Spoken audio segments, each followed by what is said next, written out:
안녕하세요. 저는 공무원으로 재직 중인 40대 여성입니다. 다른 직업들과 마찬가지로 나름의 장점도 단점도 있는 일이지만 그럼에도 공무원이라는 직업에 대한 자부심을 가지고 살고 있습니다. 부끄러운 이야기이긴 하지만 제 직업이 공무원이라고 소개하면 안정적인 직장 가지고 있다는 점에서 좋게 봐주시는 분들도 많고요.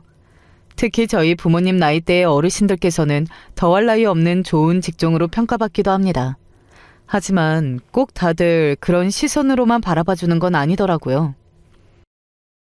내가 재수 씨 아주 예전부터 마음에 안 들었어. 그래도 이 사람이 재수 씨보다 이 집 식구로 살아도 몇 년은 더 살았고 재수 씨 손윗 사람인데 이 사람이 지금 재수 씨한테 이런 소리 들을 군번입니까? 재수 씨, 그렇게 경우 없이 행동하는 거 그거 다 재수 씨 부모님 욕먹이는 짓이라고. 형님, 아주버님, 죄송해요. 제가 실언했어요. 제가 정말 그렇게까지 말하려던 게 아니라. 내가 재수씨 이 사람한테 입에 담지도 못할 소리 하는 걸 똑똑히 들었는데 실언은 무슨 실언이야. 집안에 사람 들이는 일은 신중해야 한다고 했던가요? 문제의 인물이 등장하기 이전까지는 모든 시댁 식구들과 항상 원만한 관계를 유지하던 저였습니다. 새 사람 들어오기 전까지 저는 시댁에서 이렇게 불미스러운 일로 큰 소리가 날 거라고는 생각을 못했어요. 여러분, 지렁이도 밟으면 꿈틀한다고 하지 않습니까? 사람이 반드시 참고만 사는 게 능사는 아니라고 생각합니다.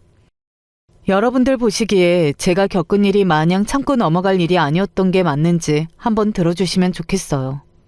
앞서 말씀드렸듯 저는 20대 후반의 공무원 시험에 합격한 이후로 지금까지 10년이 훌쩍 넘는 시간 동안 쭉 공무원으로 살아오고 있습니다.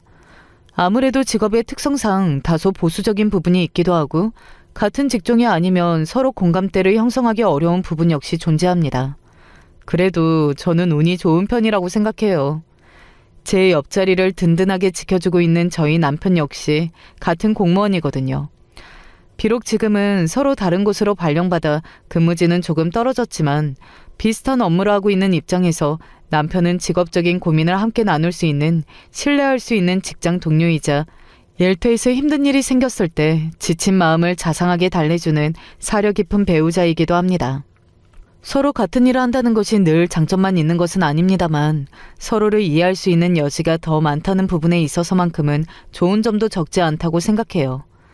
그래서 서로 의견이 부딪힐 만한 일이 생기거나 다소 감정이 상할 만한 일이 있다 하더라도 좀 더 서로의 입장을 배려하며 한 발 양보해 줄 수 있는 것 같기도 하고요. 남편과는 공무원이 되기 이전 20대 초반부터 이미 알고 지내던 사이였어요. 저 같은 경우는 지금은 친정 형편이 많이 괜찮아지기는 했지만 학창시절에 아버지 사업이 어려워지는 바람에 한동안 온 친정 식구들이 정말 마음고생을 심하게 한 적이 몇 년 있었습니다. 물론 사업한다고 모든 가정에서 다 그런 곤란한 일을 겪게 되는 것은 아니지만 그래도 안정적인 직장을 취업해서 달마다 정기적으로 월급 받아오는 것보다는 사업을 하는 것이 위험 부담이 큰 것은 사실이잖아요. 부모님께서 그렇게 고생하시는 걸 보고 또 학창시절에 저나 제 동생이 생활고 문제 때문에 어린 마음에 상처를 입었던 것을 생각하면 나는 이 다음에 직업을 선택할 때 안정성을 최우선으로 고려해야겠다는 생각을 일찌감치 하고 있었어요. 다행히도 저희 친정아버지께서 몇 년 고생하신 다음에 문제가 되었던 어음을 해결하신 후로 예전만큼은 아니어도 집안 형편이 어느 정도 돌아오기는 했습니다만 여전히 그런 제 생각에는 변함이 없었어요. 세상에 참 다양한 직업이 있다고는 하지만 안정성으로 따지자면 한국 사회에서 가장 좋은 평가를 받는 것이 아무래도 공무원이라는 직종이 아니겠습니까? 만약 제게 특별한 다른 재주가 있었거나 어릴 적부터 제 꿈에 대한 소신이 강했더라면 아마 다른 생각을 했을지도 모르겠지만 진로에 대한 뚜렷한 결정을 하지 못하고 있던 제 입장에서는 공무원이라는 직업이 최선의 선택이라고 여겨졌어요. 물론 합격까지 결코 만만한 직업이 아니고 안정적이라는 직업 특성상 워낙 응시자들이 많이 몰려 경쟁률도 높은 편이기는 했지만 그래도 어느 정도 자신은 있었습니다. 학교 다닐 때 제가 공부를 못하는 편은 아니었거든요. 비록 서울에서 몇 손가락 안에 꼽히는 명문대학 법대니 의대니 그런데 갈 수 있을 만큼 수재로 불릴 수준까지는 아니었다 하더라도 그래도 저희 학교에서는 제법 상위권의 성적을 유지할 수 있었고 이만하면 공무원 시험에 도전해봐도 아주 가망이 없지는 않겠다는 계산도 있었습니다. 대학도 제법 괜찮은 곳에 입학한 후로는 솔직히 학과 공부보다는 일찌감치 공무원 시험 준비에 더 집중을 했습니다. 남편 역시 공무원 준비생들, 일명 고시생 스터디 모임 통해서 처음 알게 되었고요. 남편은 저처럼 가정환경의 어려움을 겪어본 적은 딱히 없는 지극히 평범한 집안 출신의 사람이었습니다만 집안 형편에 상관없이 안정성이라는 장점을 가지고 있는 공무원이라는 직업 희망하는 사람이야 워낙 많으니까요. 그리고 저희도 저희지만 공무원이라는 직업에 대한 선망은 아마 저희 나이 때보다 부모님께서 훨씬 더 하실 거예요. 저희 부모님께서도 처음에 저 공무원 준비하겠다고 말씀드렸을 때 상당히 반기셨거든요. 남편의 부모님, 그러니까 이제는 제 입장에서 시부모님 되신 분들 역시 장남이 공무원 준비하겠다는 얘기에 반기셨다고 하더라고요. 저나 남편이나 20대 초반부터 공시생으로 동고동락하면서 각자 부모님의 전폭적인 지지 받아가며 열심히 공부했습니다. 가치관이나 서로 대화하는 부분에서도 통하는 점이 많고 결코 쉽지만은 않았던 공시생 시절 함께하면서 자연스레 정이 들어 부부의 인연까지 맺게 되었네요. 서로의 집안 부모님들께는 일찍이 인사를 드리고 교류를 이어왔습니다. 저희가 결혼한 건 30이 넘어 두 사람 모두 공무원 시험에 합격하고 어느 정도 자리를 잡은 이후였습니다만 공시생 시절에 처음 인사를 드린 것까지 포함하면 거의 20년 세월을 시부모님과 시댁 식구인 시동생, 그러니까 도련님과 알고 지내왔네요.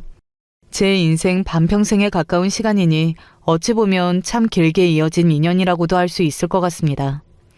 시부모님은 제가 남편과 교제하기 시작한 지 얼마 안 되었을 때 처음 인사를 드렸을 때부터 저를 따뜻한 시선으로 바라봐 주셨습니다. 아무래도 아들이 공시생으로 공부에 집중을 해야 하는데 연애한다고 하면 딴 데 한눈이 팔려 허송세월하지 않을까 걱정이 되셨던 것 같은데 마찬가지로 공시생으로 열심히 공부하며 서로 도움을 주며 노력하는 저희 모습을 보고 그걸 예쁘게 봐주셨던 것 같습니다. 그건 저희 친정에서도 마찬가지였고요. 공부하느라 바빠 얼굴 보기도 힘든 아들 몸보신이라도 시켜주시려고 밥이라도 한 끼 사주시려고 나오실 때마다 꼭 저까지 부르셔서 맛있는 걸 사주시곤 하셨습니다. 저희 친정 부모님도 똑같이 저 불러다 밥 먹이실 때 꼭 남편도 같이 데려오라고 신신당부를 하셨고요. 내 자식 예쁘게 봐주는데 당연히 상대에게 좋은 감정이 들 수밖에 없지 않겠습니까? 저희 결혼 전부터 일찍이 안면을 트신 양가 부모님들께서는 지금도 사이가 돈독하신 편입니다. 가끔 저희 없을 때 부모님 네 분끼리만 만나셔서 식사도 하시고 차도 한 잔 드시고 그러시는 걸로 알고 있어요. 자식인 저희 입장에서는 참 감사할 만한 일입니다. 사돈이라는 게 서로 자식을 사이에 끼고 있는 사이이니 아무래도 마냥 편할 수만은 없는 관계이고 또 다른 집에서는 사돈끼리 사이가 안 좋아서 가운데 낀 자식들이 고생을 하는 경우도 드물지 않다고 들었거든요. 그런데 양가 부모님께서 이렇게 사이좋게 잘 지내주시니 자식된 입장에선 얼마나 감사한지 몰라요. 물론 도련님과도 긴 시간 좋은 관계를 유지해왔습니다. 도련님은 남편보다 7살이 어려요. 달랑 형제 두 사람만 있는 것 치고는 나이 차이가 적지는 않은 편이죠. 남편과 제가 동갑이니까 저 역시 남편을 만나기 시작하면서 나이 어린 남동생을 하나 얻은 기분이었습니다. 한때는 도련님이 학창시절에 잠깐 질이 좋지 않은 학생들과 어울리면서 시댁 식구들 걱정을 사기도 했습니다. 공무원 시험 준비하느라 정신이 없을 시기의 남편이었지만 사고치는 동생 일 수습한다고 이리 뛰고 저리 뛰는 모습을 저 역시 옆에서 지켜봤어요. 어릴 때부터 그렇게 순둥한 녀석이 없었는데 고등학교 올라가고부터는 왜 저렇게 마음을 못 잡는 건지. 아직 어리잖아. 식구들이 이렇게 걱정하는데 재훈이도 곧 정신 차리겠지. 아직 변성기도 오지 않은 중학교 시절부터 지켜봐왔던 도련님이었습니다. 물론 그때야 어린 동생 대하듯 재훈아 하고 이름 부르며 누나 행세를 하기는 했지만 그래봤자 제 걱정이 어디 친형인 남편의 걱정만 했겠습니까? 가뜩이나 공부만 하기에도 벅차고 쉽지 않은 상황에 생각지도 못하게 동생의 방황으로 인해 마음고생을 더 하고 있는 남편을 보면 아직 철이 들지 못한 도련님이 원망스러웠던 적도 있었어요.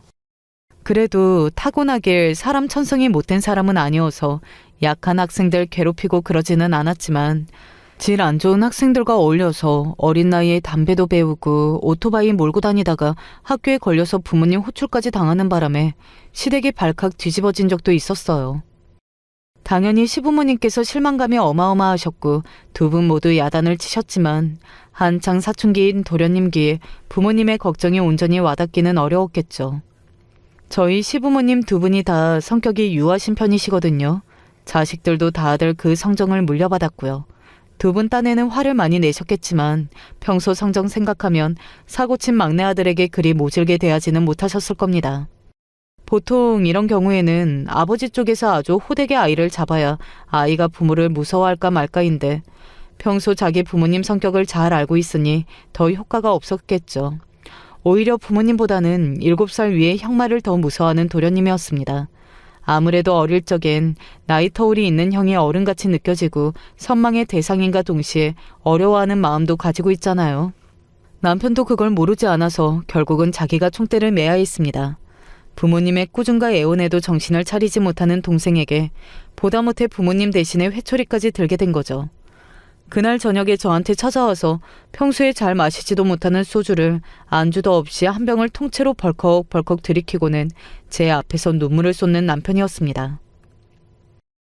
나도 정말 그렇게까지 하고 싶지는 않았는데 저놈 저거 저렇게 끝까지 어긋나면 저걸 어떻게 해야 하나? 평소라면 절대 안 할 만한 행동을 하면서 우는 남편을 달래주기는 했지만 그 소리 듣고 저도 사실 많이 놀랐어요. 평소 남편 성정을 생각하면 동생을 때리기는커녕 누군가에게 쉽게 큰 소리조차 내지 못하는 사람인 걸 뻔히 아는데 저 사람이 오죽 속이 상했으면 저렇게까지 했을까 싶더라고요. 그날 있었던 일은 나중에 저희 결혼하고 나서 이제는 정신을 차리고 자리 잡으려고 애를 쓰던 도련님을 통해서 다시 들을 수 있었습니다. 그날 형이 회초리까지 든 걸 보고 처음에는 무섭고 겁이 나고 맞은 종아리는 너무 아프고 내가 잘못했다고 생각하면서도 그렇게 자꾸만 서럽고 원망스럽고 그랬는데 그러다 그만 형 얼굴을 본 거죠. 맞는 나보다 때리는 형 얼굴이 더 괴로워 보이고 이렇게까지 만든 나를 원망하면서도 미안해하고 고통스러워하는 게 형 얼굴에 고스란히 보이니까 내가 얼마나 형한테 또 부모님한테 못할 짓 했나 싶더라고. 그러면서도 순간 덜컥 형이 이제 정말로 나한테 실망해서 나를 포기하면 어쩌지 생각하니까 너무 서럽고 우리 어머니나 아버지나 나한테 손찌검 못하실 분이라는 거 아니까 형이 저렇게 괴로워하면서도 저러는구나 싶어 맞으면서도 미안하더라고. 아마 형이 그날 그렇게 강하게 나오지 않았더라면 나 정신 차리는데 더 오래 걸렸을 거예요, 형수님. 그나마 상황이 더 극으로 치닫기 전에 가족들의 아픈 마음을 빨리 깨닫고 정신을 차려준 도련님도 참 대단하다는 생각을 합니다. 그날 이후로 질 나쁜 친구들과 어울리는 것을 딱 끊어버린 도련님이었어요. 원래 그렇게 질 나쁜 학생들은 무리 중에 한 명이 더는 나쁜 짓 안 하겠다고 나가겠다고 하면 곱게 보내주지 않는다고들 하잖아요. 도련님이 그들과의 관계를 청산하기 위해 무슨 말을 어떻게 했는지 그 못된 것들한테 피떡이 되도록 얻어맞고 들어온 도련님을 보고 남편이 동생을 얼싸안고 정말 펑펑 오열을 했다고 합니다. 제 앞에서야 약한 모습도 간간히 보이고 우는 모습도 보이던 남편이었지만 어린 동생 앞에서는 처음 있었던 일이었어요. 그렇게 처음 보는 항상 단단한 어른처럼 보이는 형의 눈물을 보고 더 놀라버린 동생까지 펑펑 울면서 서로 형제간의 그간 쌓인 앙금을 풀고 방황의 시절을 청산했다는 도련님이었습니다. 그 이후로 그 두 형제간의 우애가 더욱 깊어진 것은 말할 것도 없었고요. 형이 나 사람 만든 거지. 안 그랬으면 제가 지금 사람 구실이나 하고 살겠어요. 나 지금 이만큼이나 정신 차리고 사는 거 다 형 덕분이에요. 내가 평생 갖고 살아야지. 형 고생을 알아주고 항상 이렇게 말해주는 도련님이 고마웠습니다. 가족이 이렇게 마음을 써주고 걱정한다고 해서 꼭 모든 사람이 다 알아주는 건 아니잖아요. 그런 마음을 고가운 마음 없이 받아주었으니 두 사람이 저리 잘 지낼 수 있었던 거겠죠. 저 역시 결혼 전부터 그들이 그렇게 어려운 시간을 가지고 화해하는 과정을 곁에서 지켜봐왔기 때문에 결혼 전부터도 시댁 식구들과의 정서적 유대감이 깊을 수밖에 없었습니다. 도련님 정신 차리고 다시 공부 시작하셨을 때도 힘내라고 저도 밥도 자주 사주고 제가 도움받았던 참고서도 건네주는 등 신경을 제법 썼기 때문에 도련님도 제게 마음의 벽을 많이 허물었고요. 잠깐 방황을 해서 그렇지 원래부터도 공부 머리가 좋은 편이었기 때문에 한동안 고생한 후에 도련님이 성적을 회복했을 때도 마치 제 동생이 정신을 차린 것처럼 기뻐했던 저였습니다. 제가 남편보다 1년 먼저 공무원 시험에 합격하고 이듬해 남편이 드디어 시험에 합격했을 때 도련님 역시 수도권의 법대에 합격하게 되었어요. 시댁 입장에서는 격경사였죠. 고맙다, 미진아. 미진이 네가 우리 재훈이 마음 잡을 때도 그렇고 정훈이 시험 준비하는 내내 곁에서 얼마나 힘이 되어줬는지 그거 우리가 결코 모르지 않아. 우리한테 어떻게 너같이 이렇게 귀한 인연이 와준 줄 모르겠다. 정말 고마워, 미진아. 아니에요, 어머님. 정훈이나 재훈이나 다 결국 자기가 최선을 다해 노력했으니 이렇게 잘 된 거죠.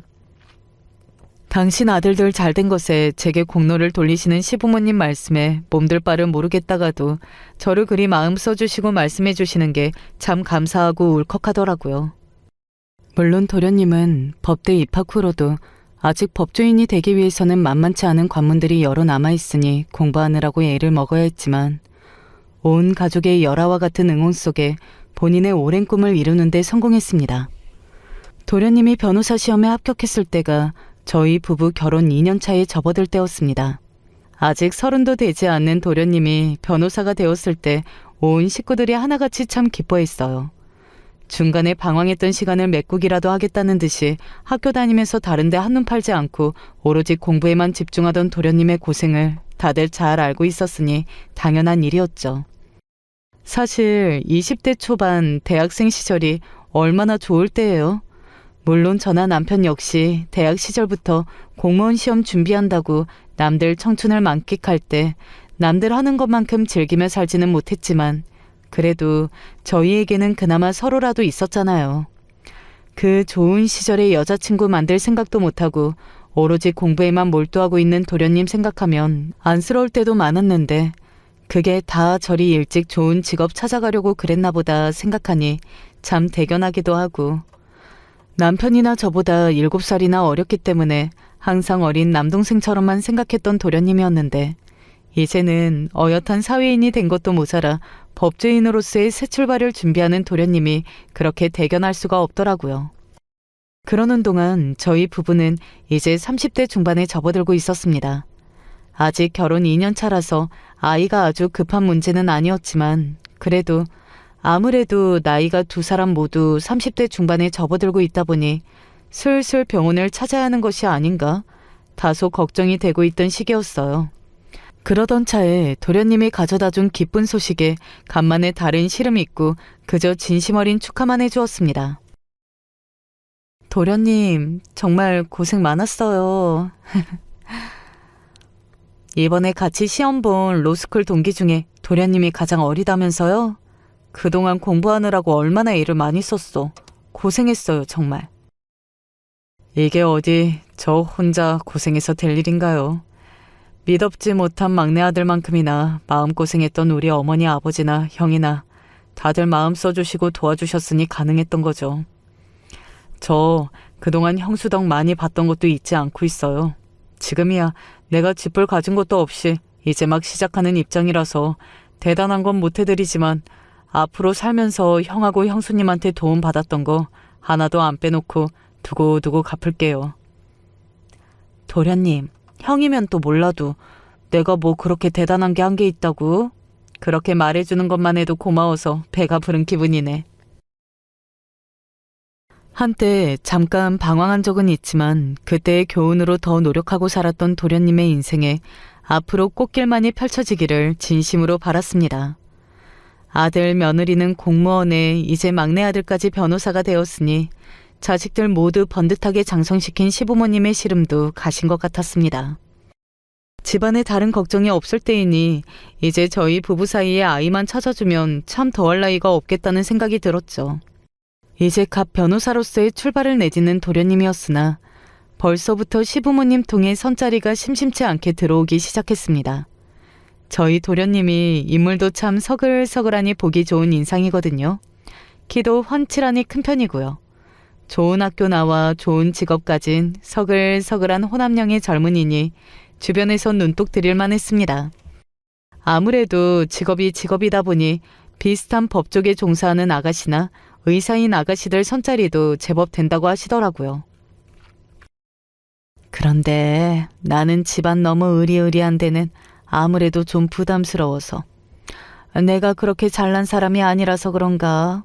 괜히 우리가 감당 못할 집안에 보내서 우리 재훈이 기죽이는 건 아닐까 괜한 걱정도 되고. 그런 집안 같으면 애초에 선자리 집어넣지도 않았겠죠. 그리고 도련님도 마냥 그렇게 당하고만 살 성격은 또 아니잖아요. 평소에는 나긋나긋해도 우리 도련님 할 말은 하는 성격이니까요. 그래, 뭐 결국은 우리 재훈이 마음에 들어야 성사가 돼도 되는 거니까. 이렇게 막내 아들 변호사 되자마자 갑작스럽게 쏟아지는 선자리에 시부모님께서는 다소 당황스러우셨던 것 같아요. 더군다나 아직 20대 후반인 도련님이었으니 결혼이 이르다고 생각하셨던 것도 같습니다. 도련님 역시 변호사가 되었지만 새로 시작하는 일에 적응하느라 눈코 뜰 새 없이 바쁜 나날을 보내고 있어 아직 그런 데까지 신경을 쓰지는 못하는 것 같았고요. 그런데 유난히 끈질기게 선자리를 들이미는 데가 한 군데 있었습니다. 아가씨가 의사라고 하는데 먼저 우리 재훈이를 어디서 봤는지 아니면 사진만 보고 그러는지는 모르겠지만 아가씨 쪽에서 우리 애가 어지간히 마음에 들었나 봐. 벌써 3번째 자리 만들어 달라고 얘기가 들어왔는데 아휴 자꾸 거절만 하자니 이것도 참 곤란하고. 와, 요새 아가씨들 참 솔직하고 대담하다는 얘기만 들어보았지 좀 놀랐다는 생각이 들었습니다.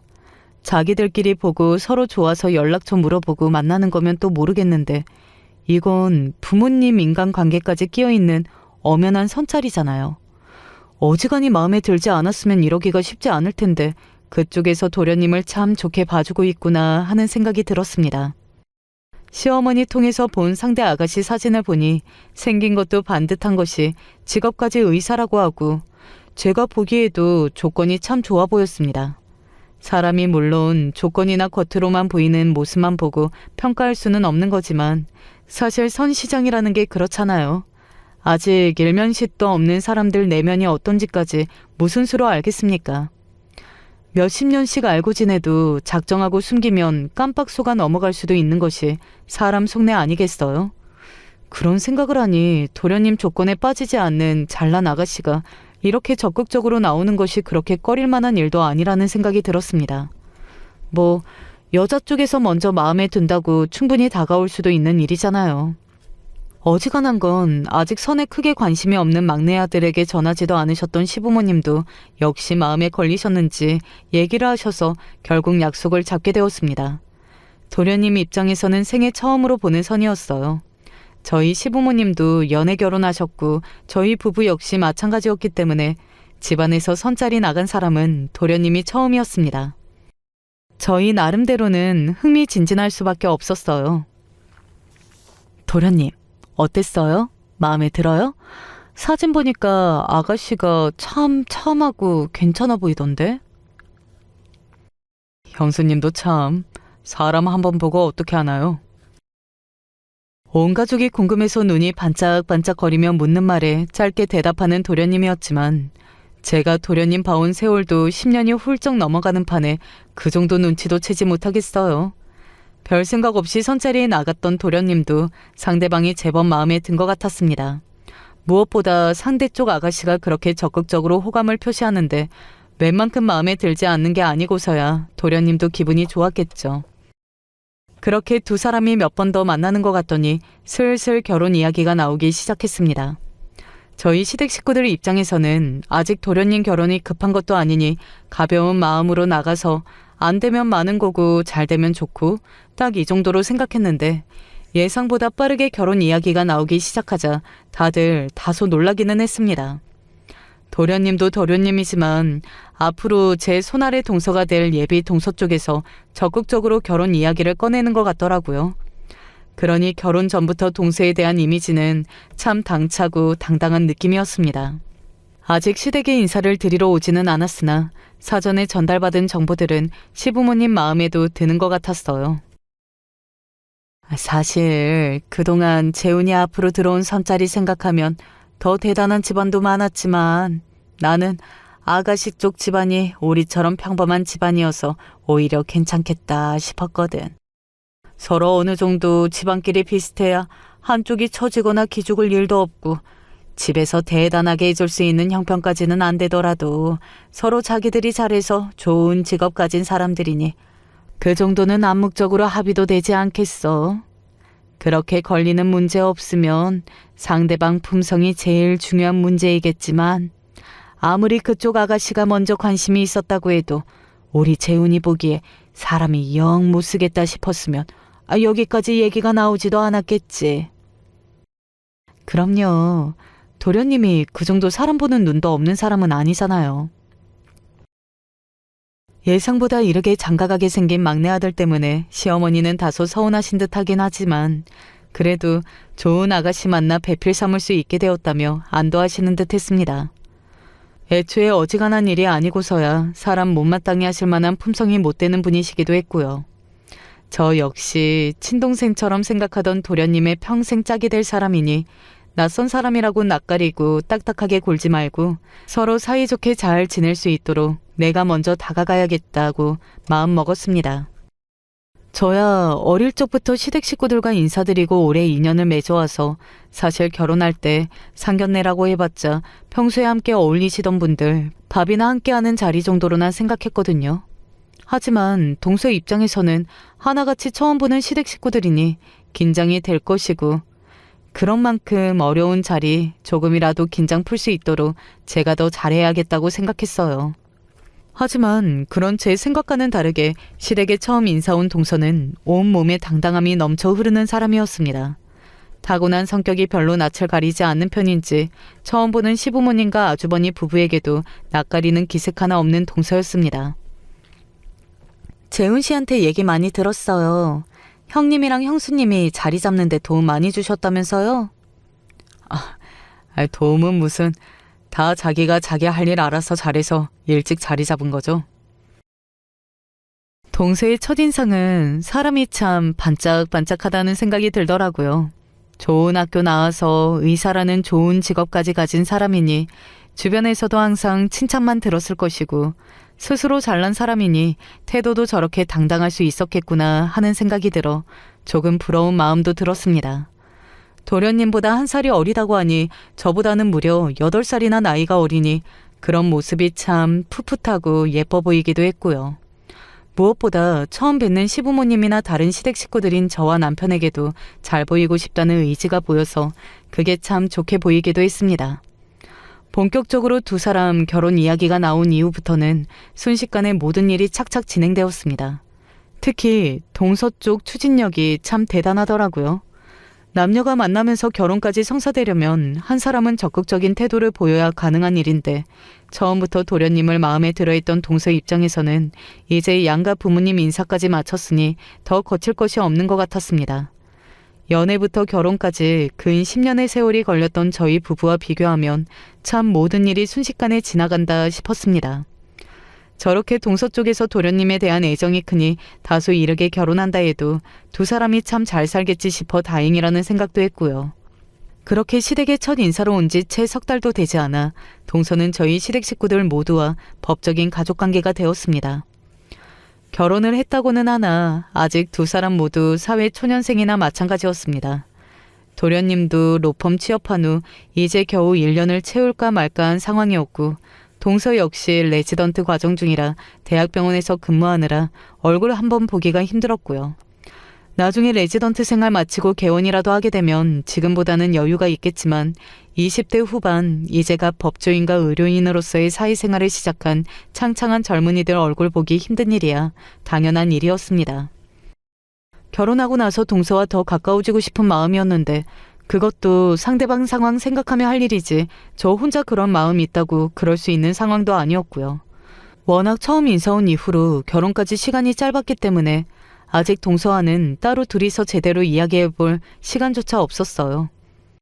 물론 저 역시 직장 생활하는 사람이니 바쁘긴 했지만 정말 잠도 쪼개가며 잔다는 동서 생각하면 그런 일로 저 혼자 서운해하는 건 손이 동서로서 참 유치한 일이라는 생각이 들었고요.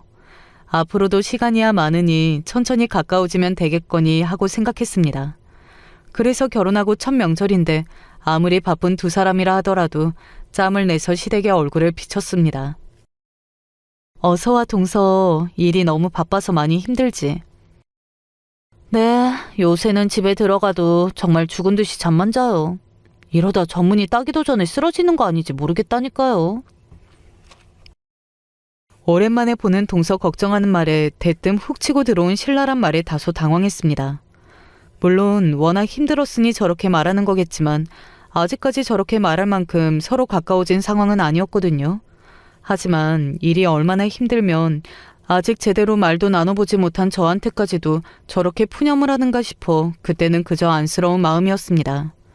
그날 동서는 주방 쪽을 몇 번 기웃거리기만 하더니 그 후로는 내도록 거실 소파에 앉아있다 꾸벅꾸벅 졸더라고요.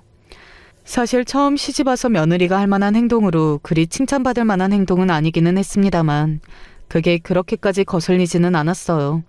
처음 들어오자마자 요새 일이 많아 피곤하다는 푸념을 들었기에 잠이 많이 모자라서 그런가 보다 했죠. 게다가 거의 저보다 10살은 어린 동서 아닙니까? 부끄러운 말이지만 저도 동서 나이 때에는 저희 친정엄마가 해주시는 밥 받아먹을 줄이나 알았지 제대로 할 줄 아는 음식 하나 없었거든요. 동서도 의사 공부하느라 당연히 그런 데는 시간 써본 적이 없을 테니 피곤한 사람 두고 내가 할 수 있는 건 내가 하면 되겠거니 했습니다. 그런데 오히려 그런 동서 모습을 마음에 들지 않아 하신 건 저희 시어머니였습니다. 아무리 피곤해도 그렇지. 아휴, 너랑 같이 쉬면 또 모를까. 똑같이 직장 다니느라 피곤한 손이 형님도 거들겠다고 하는 판에 저러는 건 좀 아니지 않니? 저희 시어머니 저러시는데 솔직히 좀 놀랐습니다. 저희 시어머니가 새 며느리 시집살이 시키실 분은 아니시거든요. 그날 음식도 저희 고생 안 시키시겠다고 전날 저녁에 하실 수 있는 건 혼자 미리 다 해두셔서 꼭 당일에 만들어야 하는 음식 2개만 시어머니 옆에서 보조했고요. 그러니까 시어머니 하시는 말씀은 새로 시집온 며느리가 명절에 일 안 해서 그러시는 게 아니라 저 혼자 일하도록 내버려둔 게 괘씸해서 하신 말씀이셨습니다. 괜찮아요, 어머니. 동서 일이 너무 바빠서 잠이 많이 모자란가 봐요. 저야 어머니 옆에서 심부름이나 한 수준인걸요 뭐. 동서 편을 들어주면서도 시어머니께 감사하더라고요. 처음에 저희 시어머니 둘째 며느리로 의사 며느리 보게 되셨을 때 은근히 신경이 쓰였거든요. 저도 직업으로 크게 빠질 거 없다고 생각하지만 그래도 의사는 또 느껴지는 게 다르잖아요. 그런데 의사 며느리 봤다고 특별 대우해주는 게 아니라 여전히 제 생각해주는 게 은근히 마음이 놓이는 기분이었습니다. 그 이후로 시조부님 제사나 시댁 집안 행사로 몇 번 더 비슷한 자리가 만들어졌으나 동서 태도가 비슷했습니다. 처음이야 일 때문에 힘들어서 그랬겠거니 했던 저도 당연하듯 이런 일이 반복되니 기분이 썩 좋지는 않았습니다. 아마 그때가 제가 첫 시험관 시술을 고려하고 있던 때여서 더 예민했던 것도 있었을 거예요. 시험관 시술이라니. 형님, 걱정이 많으시겠어요. 가뜩이나 아기 생기면 돈 들어갈 때가 천지라고 하던데 임신 전부터 그렇게 지출이 많아지면 부담이 크실 텐데. 제 시험관 시술 소식에 다들 조심스러워하던 다른 시댁 식구들과는 달리 갑자기 동서가 내뱉은 말에 순식간에 분위기가 굳어졌습니다. 특히 남편 얼굴이 많이 안 좋아졌어요. 그렇지 않아도 걱정이 많은 차에 돈이 어쩌고 지출이 어쩌고 눈치 없이 그런 말 할 분위기는 아니잖아요. 재수씨, 걱정하실 거 없습니다. 그런 부분이야 제가 신경 쓸 일이지. 그저 이 사람 몸 상하지 않을까 그게 제일 걱정이죠. 제 말은 아무래도 공무원이 연봉이 높은 직종이 아니다 보니 걱정이 돼서. 당신 무슨 그런 소리를 하고 있어. 형수님, 이 사람이 세상 물정을 몰라서 그래요. 너무 마음 쓰지 마세요. 동서의 그 예의 없는 말에 남편의 눈이 더 날카로워졌으나 잽싸게 제 아내 말을 끄는 도련님 덕에 분위기가 더 험악해지는 것을 간신히 막을 수 있었습니다. 솔직히 저로서도 자존심 상하는 일이죠.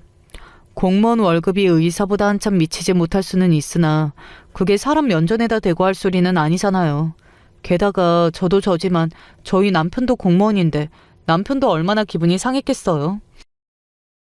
예전부터 느꼈는데 재수씨 은근히 의사라고 잘난 척하면서 공무원 깔보는 거 마음에 안 들었어. 가뜩이나 신경 쓰일 일 많은 당신 앞에서 그게 할 소리야? 아직 어려서 그렇겠지. 아직 요령이 없어서. 설마 다른 의도가 있어서 그러진 않았을 거야. 제 대신 더 속상해하는 남편에게 그렇게 말하기는 했지만 속이 상한 건 저도 마찬가지였어요. 시댁에서 당연하다는 듯 주방 일을 제게 밀어두는 태도 역시 잘난 의사가 할 수 없는 일, 저한테 떠맡기는 건 아닐까 그런 생각까지 들 정도였습니다. 그래도 그런 섭섭한 마음 다 날아갈 정도로 저희 부부에게 좋은 소식이 찾아왔습니다. 바로 제 임신 소식이었어요. 첫 시험관 시술에서 임신에 성공한 거예요. 정말이지 천운이라고 생각했습니다. 양가 식구들 누구 하나 할 것 없이 다들 축하하며 기뻐해 주었습니다. 아이 생긴 건 제게도 더할 나위 없이 행복한 일이었지만 임신 초반부터 꽤나 고생해야 했습니다. 어지럼증도 심하고 속도 메스꺼리고 진짜 딱 죽겠더라고요. 한 번도 그런 적이 없었는데 병가도 벌써 여러 번 썼습니다. 그 와중에 이번에도 어김없이 명절은 또다시 돌아왔어요. 며칠 전부터 시어머니께서 날마다 전화를 걸어오셔서는 제게 신신당부를 하셨습니다. 너 이번에는 와서 아무것도 할 생각 말고 얌전히 소파에만 앉아있어. 안 그러면 도로 네 집에 쫓아낼 거야. 어머니, 알았다니까요. 정말 손도 까딱 안 하고 어머니 주시는 것만 받아 먹을 테니까 잔소리는 그만요. 저희 친정엄마만큼이나 시어머니도 참 유난이셨어요. 저 걱정해서 하시는 말씀인 걸 알고 있으니 기분은 좋았지만요. 그렇게 시댁 방문 당일이 되었습니다. 고기는 거의 입도 못 대면서 그래도 제가 흰살 생선은 좀 먹는다는 소리를 듣고 종류별로 생선구이며 찜이며 탕이며 잔뜩 해두고 저를 기다리고 계신 시어머니셨어요. 어머니, 아휴, 뭘 이렇게 많이 하셨어요. 가뜩이나 제사 음식도 해야 하는데. 그건 내일이니까 너는 딱 신경 끄고 여기 지리 간이나 좀 보거라. 그렇게 시어머니 해주신 음식 천천히 먹고 있다 보니 도련님 부부도 시댁에 도착을 했습니다. 형수님, 요즘도 그렇게 잘 못 드세요. 형수님 좋아하시는 복숭아 사왔는데 좀 드셔보세요. 요새 같은 철에 복숭아는 또 어떻게 구하셨대? 고마워요, 도련님. 그렇게 시끌벅적 인사를 나누고 있는데 뒤에 서 있는 동서 표정이 별로 안 좋더라고요. 결혼 전에는 안 그러더니 시집 오고 나서는 시댁 올 때마다 늘 표정이 좋지 않았던 동서이길래 그러려니 했습니다. 그러는 동안 시어머니는 혼자 주방에서 분주하셨어요. 저야 거실에서 꼼짝도 못하게 하시고 집안 남자들 셋은 제기 닦고 밤 깎느라 바빴습니다. 평소 같으면 제가 곁에서 조수 노릇이라도 할 텐데 소파에서 일어나지도 못하게 하시니 영 편치가 않더라고요. 저와는 좀 떨어져 소파에 앉은 동서는 여전히 뚱한 표정이었습니다. 몸이 말짱했으면 그냥 제가 할 일을 그래도 옆에서 거드는 정도면 동서도 못할 건 없지 않나 하는 생각이 들더라고요. 동서, 오늘은 동서가 어머님 옆에서 좀 도와드려. 네? 제 말에 동서 표정이 확 구겨졌습니다. 저도 저대로 내가 뭘 그렇게 못할 소리 한 것도 아닌데 순간 기분이 상하더라고요. 평소에 나나 어머님이나 동서한테 한 번도 이런 얘기 한 적 없잖아. 어지간하면 내가 할 텐데 요새 내가 서 있으면 자꾸 어지러워서 그래. 크게 어려울 일도 없을 거야. 하. 대번에 동서 낯에 기가 차다는 표정이 떠오르더군요. 저도 슬슬 속에서 올라오기 시작했습니다. 동서, 지금 태도가 그게 뭐야. 내가 동서한테 대단한 요구한 것도 아니잖아. 그동안 나는 쭉 해오던 일이고. 형님이랑 내가 같아요? 어머님도 별소리 안 하시는데 내가 왜 형님한테 이런 소리를 들어야 해요? 내가 이런 거나 하려고 그 고생을 한 줄 아나? 동서, 무슨 말이 그래? 그럼 그런 일 하는 사람이 따로 있어? 동서는 뭐 때문에 그런 일 하면 안 되는데? 진짜 듣자 하니까 손이 형님이라고 대접 좀 해주니까 나랑 같은 사람이라도 된 줄 아나? 지가 뭐라고 날더러 이래랑 저래라야. 아무것도 아닌 게. 돈도 몇 푼 못 버는 주제에 사람을 뭘로 보고. 별 가짜는 년이다. 너 지금 뭐라고 했어? 갑자기 미친 여자처럼 자기 혼자 흥분해서 온갖 막말을 쏟아붓는 동서한테 너무 당황한 나머지 미처 대응도 못하고 있는데 분노에 찬 남편 불호령이 떨어졌습니다. 저희 둘 사이에 실랑이가 시작될 때부터 남편이 다가오고 있었다는 걸 저도 그만 흥분해서 알아채지도 못했습니다. 대접? 재수 씨가 언제 우리 와이프 손이 형님 대접했습니까? 이게 형님 대접이야? 화가 머리 끝까지 치솟아 고함을 치는 제 남편을 보고 어쩔 줄을 몰라 하는 동서였습니다. 저한테는 방금까지 아주 내일이 없는 사람처럼 별의별 소리를 다 하더니 내 남편 한 사람 낳았다고 적골이 돼요. 제 딴에는 배려하느라 그간 참았는데 내가 저것한테 얕보여도 아주 단단히 얕보였구나 싶었습니다. 평생 집안에서 큰소리 날 일 없는 집에 이례적인 남편 행동에 나머지 식구들이 죄다 거실로 뛰어나왔습니다. 이게 다 무슨 소리야? 정은아, 미진아, 이게 무슨 일이야? 형, 왜 그래? 왜 그래? 놀라 튀어나온 도련님을 보자마자 남편이 도련님 뺨을 올려 붙였습니다. 여보, 아주버님! 왜? 너는 내 마누라 그따위로 쌍욕 퍼부어놓고 내가 네 남편 때리는 건 못 봐주겠어?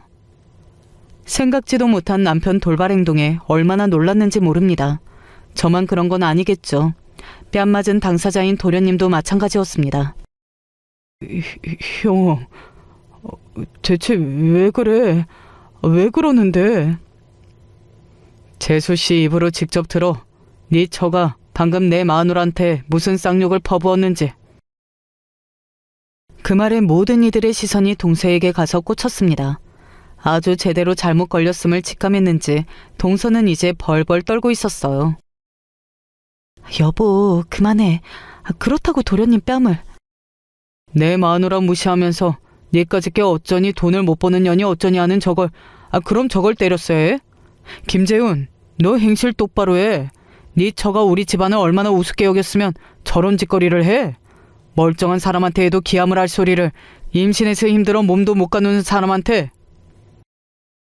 당신 정말 형수님한테 그랬어? 정말로 그따위 소리 한 거냐고? 여보 그게... 내가 오늘 일만 가지고 그러는 줄 알아? 그동안 보통 거슬린 게 아니었어. 의사면 뭐래? 먼저 인간이 돼야지. 너 나랑 인연 끊고 싶은 거 아니면 네 와이프 교육 똑바로 시켜.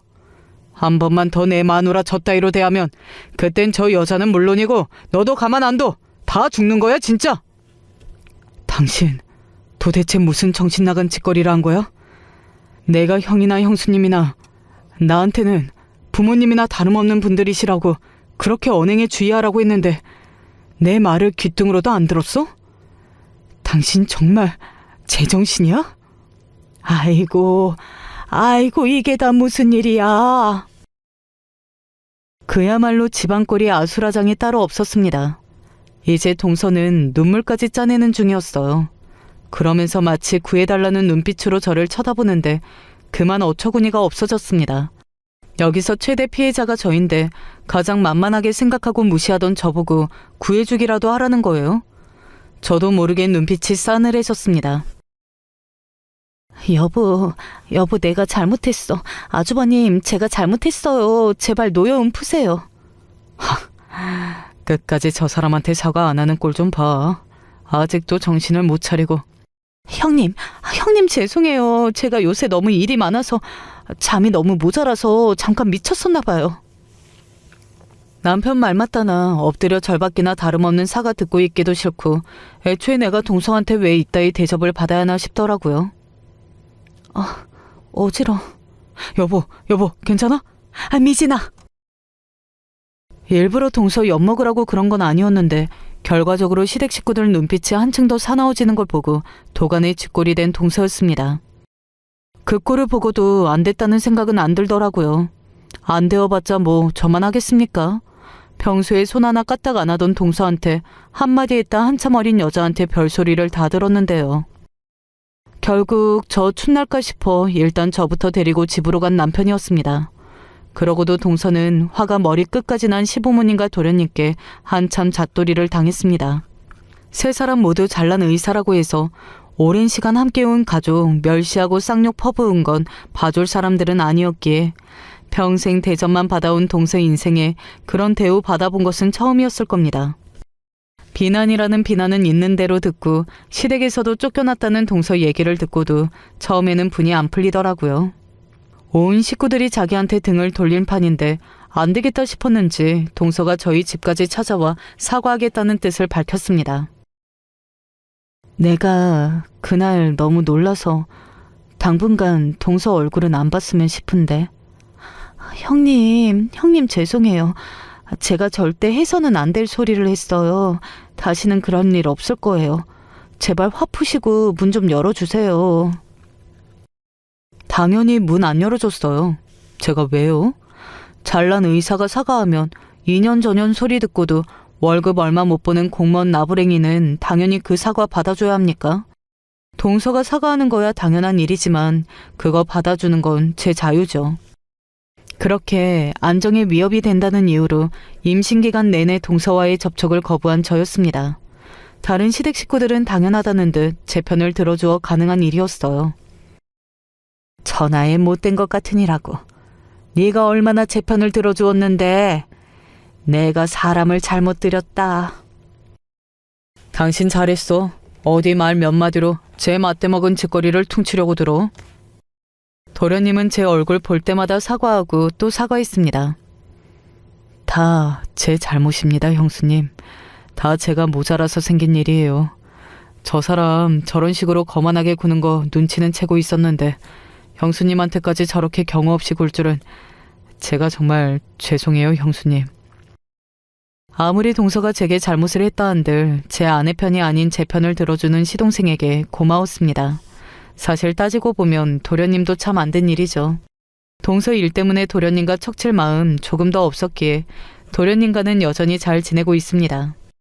아이 낳고 나서도 한참이나 지나서야 동서 얼굴 다시 보게 되었습니다. 세상 당당한 낯짝 바짝 쳐들고 다니던 예전과는 달리 간만에 보는 제 눈 똑바로 쳐다보지는 못하는 동서였습니다. 그간 얼마나 시댁 식구들한테 냉대를 받았는지 보지 않아도 알겠더라고요. 그래도 속으로야 자기보다 한참 못한 여자 때문에 숨어 겪는다고 또 제 쌍욕이나 하지 않을지 그 속을 또 어찌 알겠습니까? 모르면 몰라도 그런 소리 한번 듣고 나니 동서가 마음 고쳐먹었을 거라는 생각은 들지 않더라고요. 그렇게 여전히 시댁에서의 동서의 입지는 입지라 할 것도 없이 보잘것없는 형편입니다. 그 이후로 도련님과도 부부 사이가 딱히 좋은 것 같지는 않아요. 그게 뭐 제 사건 하나만 가지고 그런 거겠습니까만 도련님 입장에서 확실한 계기는 되어주었겠죠. 그 둘 사이가 앞으로 어떻게 마무리될지는 확신할 수 없으나 어느 쪽으로 결론이 나더라도 동서의 과실이 크다는 것만큼은 변함이 없을 거예요. 평생 집안에서 들어볼 거라고 생각하지 못했던 소리 듣기는 했으나 그래도 제가 헛살지는 않았나 봐요. 시부모님도 시부모님이지만 사이에 낀 도련님 입장에서도 참 난처한 일이었을 텐데 자기 입장 곤란하다고 저 외면하지 않고 귀찮은 일을 감수해 주어 고맙더군요. 여러분, 그래도 손이 동서인데 제가 너무 치졸하게 굴었다고 생각하실까요? 하지만 그때 제가 내키지 않은 용서를 해주었다 한들 솔직히 동서로부터 진심에서 우러난 사과를 받지는 못했을 것 같아요. 한때는 마치 자매와 같이 할 수만 있다면 저도 동서와 가깝게 지내고 싶었으나 그게 뭐 저 혼자 그러고 싶다고 되는 일은 아닐 테죠. 안 되는 인연은 얼른 미련 버리고 털어내는 게 제 정신건강에 좋다는 결론을 내렸습니다. 끝내 도련님과의 사이가 틀어져 두 사람이 갈라진다면 두 번 다시 볼 일은 없을 거고 그 둘이 계속 같이 산다고 해도 예전처럼 배려해줄 마음이 들지는 않을 것 같습니다. 그냥 신경 끄고 살려고요. 오늘 제 사연은 여기까지입니다. 제 이야기 들어주셔서 감사해요. 나이가 들고 보니 사는 모습이 다 거기서 거기인 것 같으면서도 또 분명하게 차이는 있는 것 같아서 많은 생각이 들더군요. 이건 일하면서 만난 사이라든지 그냥 주변 지인들 간의 관계라고 해도 해당되지만 어릴 적부터 알아왔던 친구들 사이에서도 꽤 눈에 띄게 보이는 것 같아요. 가끔 나는 그 안에서 어느 쪽에 속하는 건지 궁금할 때도 있습니다. 저도 어릴 때에는 친구 관계가 제법 왕성했던 사람이에요. 물론 학교를 다닐 때에는 웬만해선 단짝 아니면 무리를 어울려 다니면서 우르르 돌아다닐 때도 있는데요. 전 많은 숫자보다는 몇 명에게 의지해서 거기에서 관계를 만들어가는 쪽에 익숙했어요. 고등학교 때 만난 친구가 있는데 이 친구랑 꽤 오랜 기간 좋은 사이를 유지했었어요. 저에게 있어 유독 잊을 수 없었던 친구이기도 했는데 우리는 집이 가깝다 보니 툭 하면 서로의 집에 가서 밥을 먹고 놀기도 했었어요. 저희 부모님은 늘 바쁘셨고 경제적으로도 그다지 형편이 좋지 않았는데요. 외동아들인 저는 그냥 늘 집에서 혼자 밥을 대충 먹고 시간을 보낼 때가 많았어요. 그런데 이 친구를 만나고 나니 집도 가깝고 늘 가족이 모여서 밥을 먹는 분위기라서 자꾸 놀러 가고 싶더라고요. 몇 번 저희 집에 놀러 와서 같이 라면도 끓여 먹던 친구는 저보고 자기네 집도 가자고 하더군요. 영수야, 우리 집 가서 밥 먹자. 엄마가 너 데려오래. 사실 이때에는 남의 집 놀러 다니는 게 제일 재밌을 나이잖아요. 그런 게 기대도 됐고, 무엇보다 저는 집밥이 너무 먹고 싶었어요. 저희 부모님은 늘 바쁘시다 보니 밥을 거의 못 챙겨주셨고, 함께 먹는 시간도 없었고, 용돈 얼마만 주셨거든요. 엄마, 나 용돈 좀만 더 주면 안 돼? 엄마 돈 없어. 일단 그것만 수중에 가지고 있어. 배고프면 라면 먹고. 아휴, 알았어. 찬장에는 늘 종류별로 라면이 꽉 채워져 있었고, 제가 먹을 만한 간단한 반찬으로 김치나 햄 정도만 넣어두셨어요. 물론 밥도 있었지만, 이렇게 늘 돌아가면서 먹는 것도 하루 이틀이잖아요. 밥도 물리고, 다 지겹고, 귀찮고. 예민한 나이를 넘어서 중요한 시기가 되다 보니 저도 이때 만사 짜증나고 부모님과의 사이도 썩 좋지 않을 때였는데요. 그럴 때 괜히 남의 집 분위기를 한번 경험하고 나도 그 맛을 보고 싶더라고요. 그래서 이때 공부를 한다는 핑계를 삼아 친구 집에 놀러 가게 된 것이었어요. 이 친구 이름이 민철인데 우리 집과 아주 가까운 조그만 연립에 살고 있었는데요. 가보니 집 크기나 구조도 거의 비슷한데 그 집 분위기는 정말 너무나 다르더라고요. 학교 끝나고 집에 들어가자마자 바로 엄마가 맞아주시는 풍경하며 우리 보자마자 바로 손 씻고 와라 밥 먹자 하시는데 이게 저는 좀 뭉클했어요. 아이고 민철이 친구도 왔구나. 네가 영수지. 잘 왔다. 얼른 손 씻고 밥 먹자. 아줌마가 맛있는 거 해놨어. 저희 부모님은 너무 바쁘시다 보니 늘 저녁에 제가 잠들고 나서야 들어오셨고 밥은 당연히 밖에서 해결하신 상태였거든요. 생각해보니 이 무렵 저는 밥에 꽤 집착했던 것 같아 보이는데요. 식욕도 왕성하고 잘 먹을 때인데 물론 부모님이 굶게 하신 건 아니지만 대체로 썩 맛이 없고 너무 일률적인 라면이나 밥, 김치, 햄만 집에 있다 보니 다 질리고 싫어서 그랬나 봐요. 물론 용돈을 주시면서 분식점이나 어디 가서 사 먹으라고 하시기도 했지만 어디까지나 집 밖에서 먹을 수 있는 거잖아요. 그래서 그런지 이때 친구네 어머니가 챙겨주신 밥이 너무 맛있게 느껴지더라고요. 아이고, 녀석 허겁지겁 먹긴 천천히 먹어라. 얼른 손들 씻고 오라고 하셔서 가서 앉았는데 이날만 간 게 아니라 몇 번 갈 때마다 메뉴가 달라지긴 했지만 진짜 한상 정성껏 차려주셨어요. 잘 먹는다며 밥도 금세 또 떠다 주시고 김치찌개랑 같이 먹을 계란 후라이도 또 새로 해주시더라고요. 친구는 저보고 너 이렇게 많이 잘 먹는지 몰랐다고 놀라기도 했는데 그때 친구네 집밥이 정말 너무 맛있게 느껴지긴 했어요. 민철이네 어머니는 이날 김치찌개를 해주셨는데 돼지고기를 아주 듬뿍 넣어서 두부와 양파, 파까지 왕창 넣고 끓여주셨거든요. 거기다가 반찬이 별거 없다고 하시긴 했지만 금세 무쳐내시는 깻잎 나물이며 1인당 하나씩 주신 계란 후라이, 그리고 달걀을 몇 개씩 삶아내서 한 번에 왕창 만드신 장조림까지 맛이 없는 게 없었어요. 이날 정말 거짓말 안 하고 거의 밥 3공기는 비웠는데요. 저도 스스로 놀랄 지경이었고 일어날 수가 없을 정도로 배가 너무 불러서 잠깐 앉아 있었답니다. 아이고, 내 밥을 이렇게 맛있게 먹는 사람 또 오랜만이네.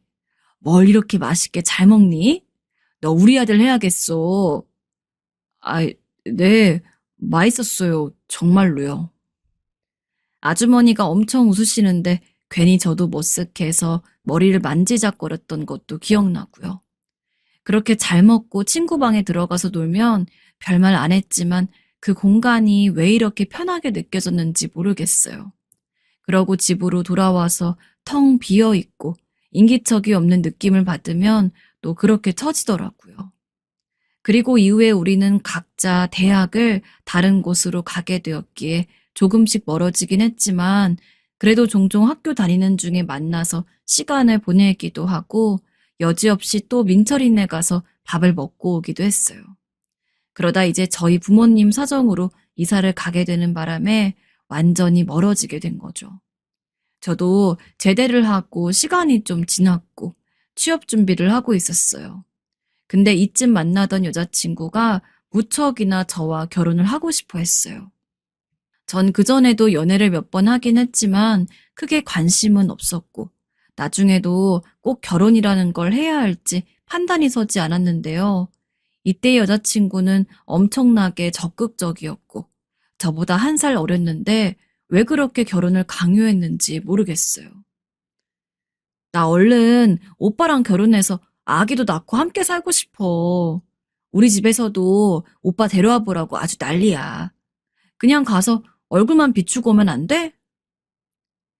저도 당시 여자친구가 싫지 않고 좋은 부분이 있었기에 이때 그냥 못 이기는 척 따라가서 밥도 얻어먹고 오긴 했는데요. 그때 아버님께서 꽤 저에게 관심을 보이시더라고요. 그래, 그럼 자네가 우리 미영이 남자친구라고? 얼굴 한번 보고 싶었는데 이렇게 보게 되는구만. 그럼 대학은 어디 나왔나? 전공은 또 뭐고? 아, 네, 저는 딸이 좋아하는 남자친구라고 하니 어떤지 좀 보려고 부르셨던 것 같긴 해요. 그런데 대뜸 대학은 어딜 나왔고 뭘 전공했냐고 물어보시더군요. 그리고 앞으로 뭘 할 계획인지도 물어보시고요. 그러고 보면 이때 이 질문이 썩 반갑지 않으면서도 새삼 스스로 생각해보게 된 계기이긴 했어요.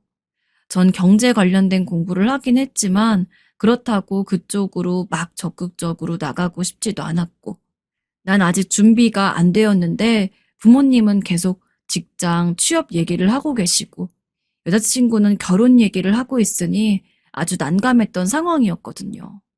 솔직히 말하면 꽤 스트레스가 컸어요. 부모님이 말하는 취업과 여자친구가 말하는 결혼이 동시에 맞물릴 수가 없는데 양쪽에서 자꾸 얘기를 해대니까요. 나름 저는 이런 부분에 대해서 그냥 솔직히 말을 했고 이런 것에 대해서 허울 좋게 말해봐야 의미가 없을 것 같아 느낀 대로 쭉 말씀을 드렸는데요.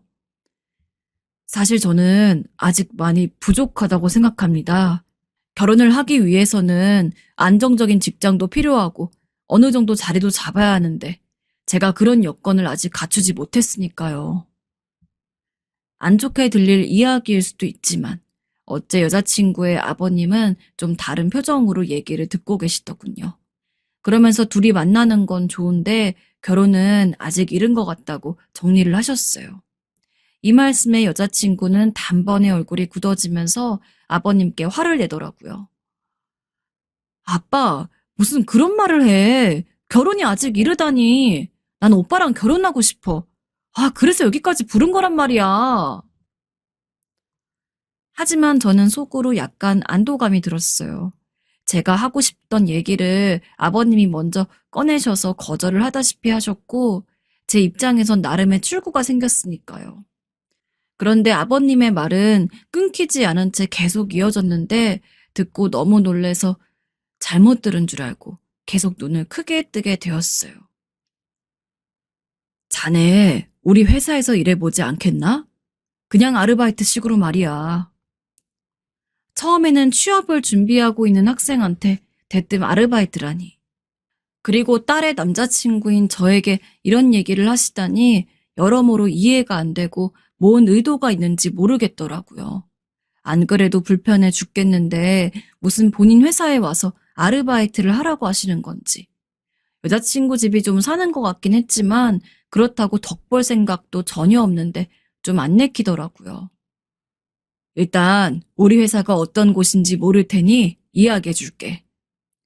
그리고 제 표정을 읽으셨는지 대강 거기서 무슨 일을 해야 하는지 말씀을 해주시는데 그게 또 썩 나쁘지만은 않게 보였어요. 전 은근 요리를 좋아했는데 여자친구네 아버님은 요식업과 관련된 사업을 하고 계셨더라고요. 물론 전 전문적인 요리는 못하는 사람이었지만 맛있는 걸 먹고 구분할 줄은 알았어요. 그리고 경제 쪽 관련해서 나름 공부를 하다 보니 마케팅이나 이런 쪽으로 이어지면서 관심을 갖게 되긴 했는데요. 마침 그런 쪽 일을 하시는데 마케팅 쪽으로 자료조사가 필요하다고 하시는 거예요. 자네가 이 일을 하면 나중에 취업하기에도 편할 거고 좋은 경험도 될 걸세. 어떻게 하겠나? 한번 해보겠나? 그렇게 전 이 일에 뛰어들게 되었고 어느새 이 일을 하다 보니 전 조금씩 발을 담그면서 안으로 쑥 빠져들게 되어 결국은 필요한 다른 과정들을 준비하고 자격증도 더 따서 취직을 하게 되었어요. 아무래도 여자친구 아버지의 회사라는 게 좀 걸리긴 했지만 둘이 결혼 생각보다는 친구로 오래 만나보라고 하셨던 것이 부담을 덜어주기도 했고 덕분에 마음이 조금 편해졌거든요. 그리고 직장에 들어간 지 1년 만에 결혼을 하게 되었어요. 다 예상은 하셨겠지만 바로 그 여자친구와 말이에요. 눈 깜짝할 새에 상견례며 식장 예약이며 결혼식까지 빠르게 진행되어 버렸어요. 하지만 이후로의 삶은 왠지 모르게 좀 서운할 정도로 힘이 들더군요. 결혼 전에는 장인어른도 꽤 살갑게 말해주시던 부분이 있긴 했는데 정식으로 사이가 되니 일적으로 지시할 부분들에 대해서 아주 가차없이 말씀하시고 야단치시기도 하고 눈물 쏙 빼게 심한 말도 하시더라고요. 자네 대체 무슨 생각으로 일을 이리 처리한 건가? 잠이라도 잔 거야? 우리 회사 다닌 지가 몇 년째인데 이거 하나 똑바로 처리 못해? 죄송합니다. 사내 녀석이 배경 부족한 건 그렇다 쳐도 능력까지 없으면 그건 최악이나 다름없어. 알아? 슬슬 스트레스를 받고 있다가 갈수록 무시하듯 툭툭 던지는 말씀들을 듣고 있자니 저도 오기가 생겼어요. 처가에 비해 우리 집은 월등히 비교가 될 정도로 기울긴 하지만 그렇게 모자란 집도 아닌데 제가 뭔가 실수를 하거나 마음에 안 들 때마다 사람들 앞에서 비꼬듯 말씀하시는 장인어른이 너무 싫어지더군요.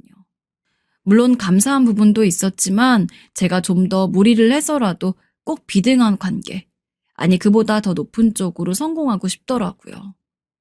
이후로 새벽부터 저녁 늦게까지 그야말로 악물고 틈틈이 공부를 했고 지금 회사에서 하고 있는 식당들을 좀 더 홍보하며 늘려갈 수 있는 방법들을 뛰어다니며 조사를 하게 되었어요.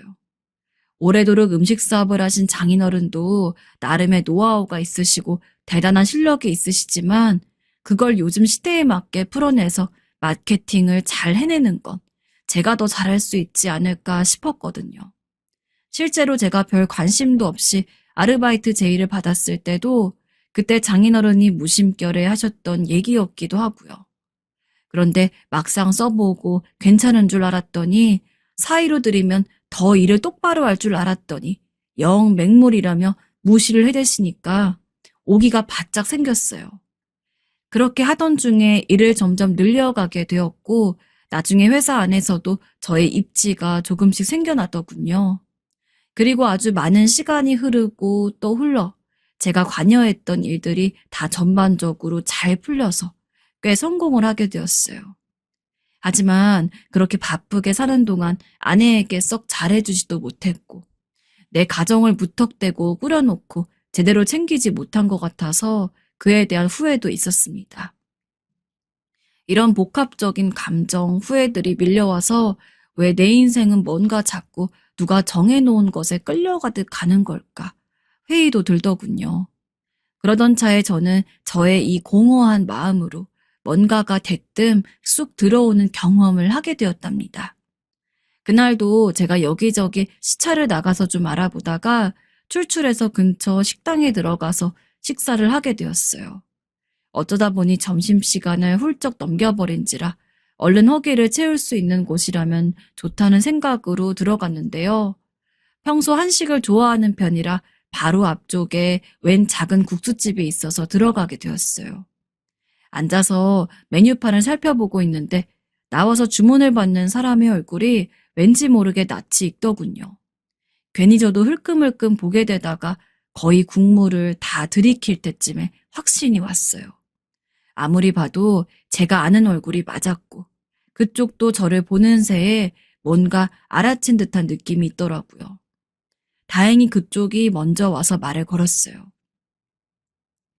저기 혹시 김영수 씨 아니신가요? 그 고등학교 다녔던.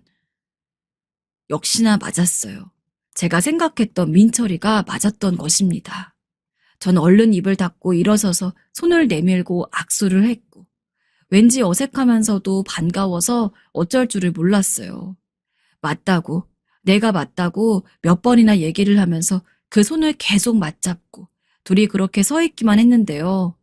잠깐 얘기할 시간이 있냐고 물어봤는데 안쪽에서 사장인 듯한 사람의 표정이 썩 좋지만은 않은 거예요.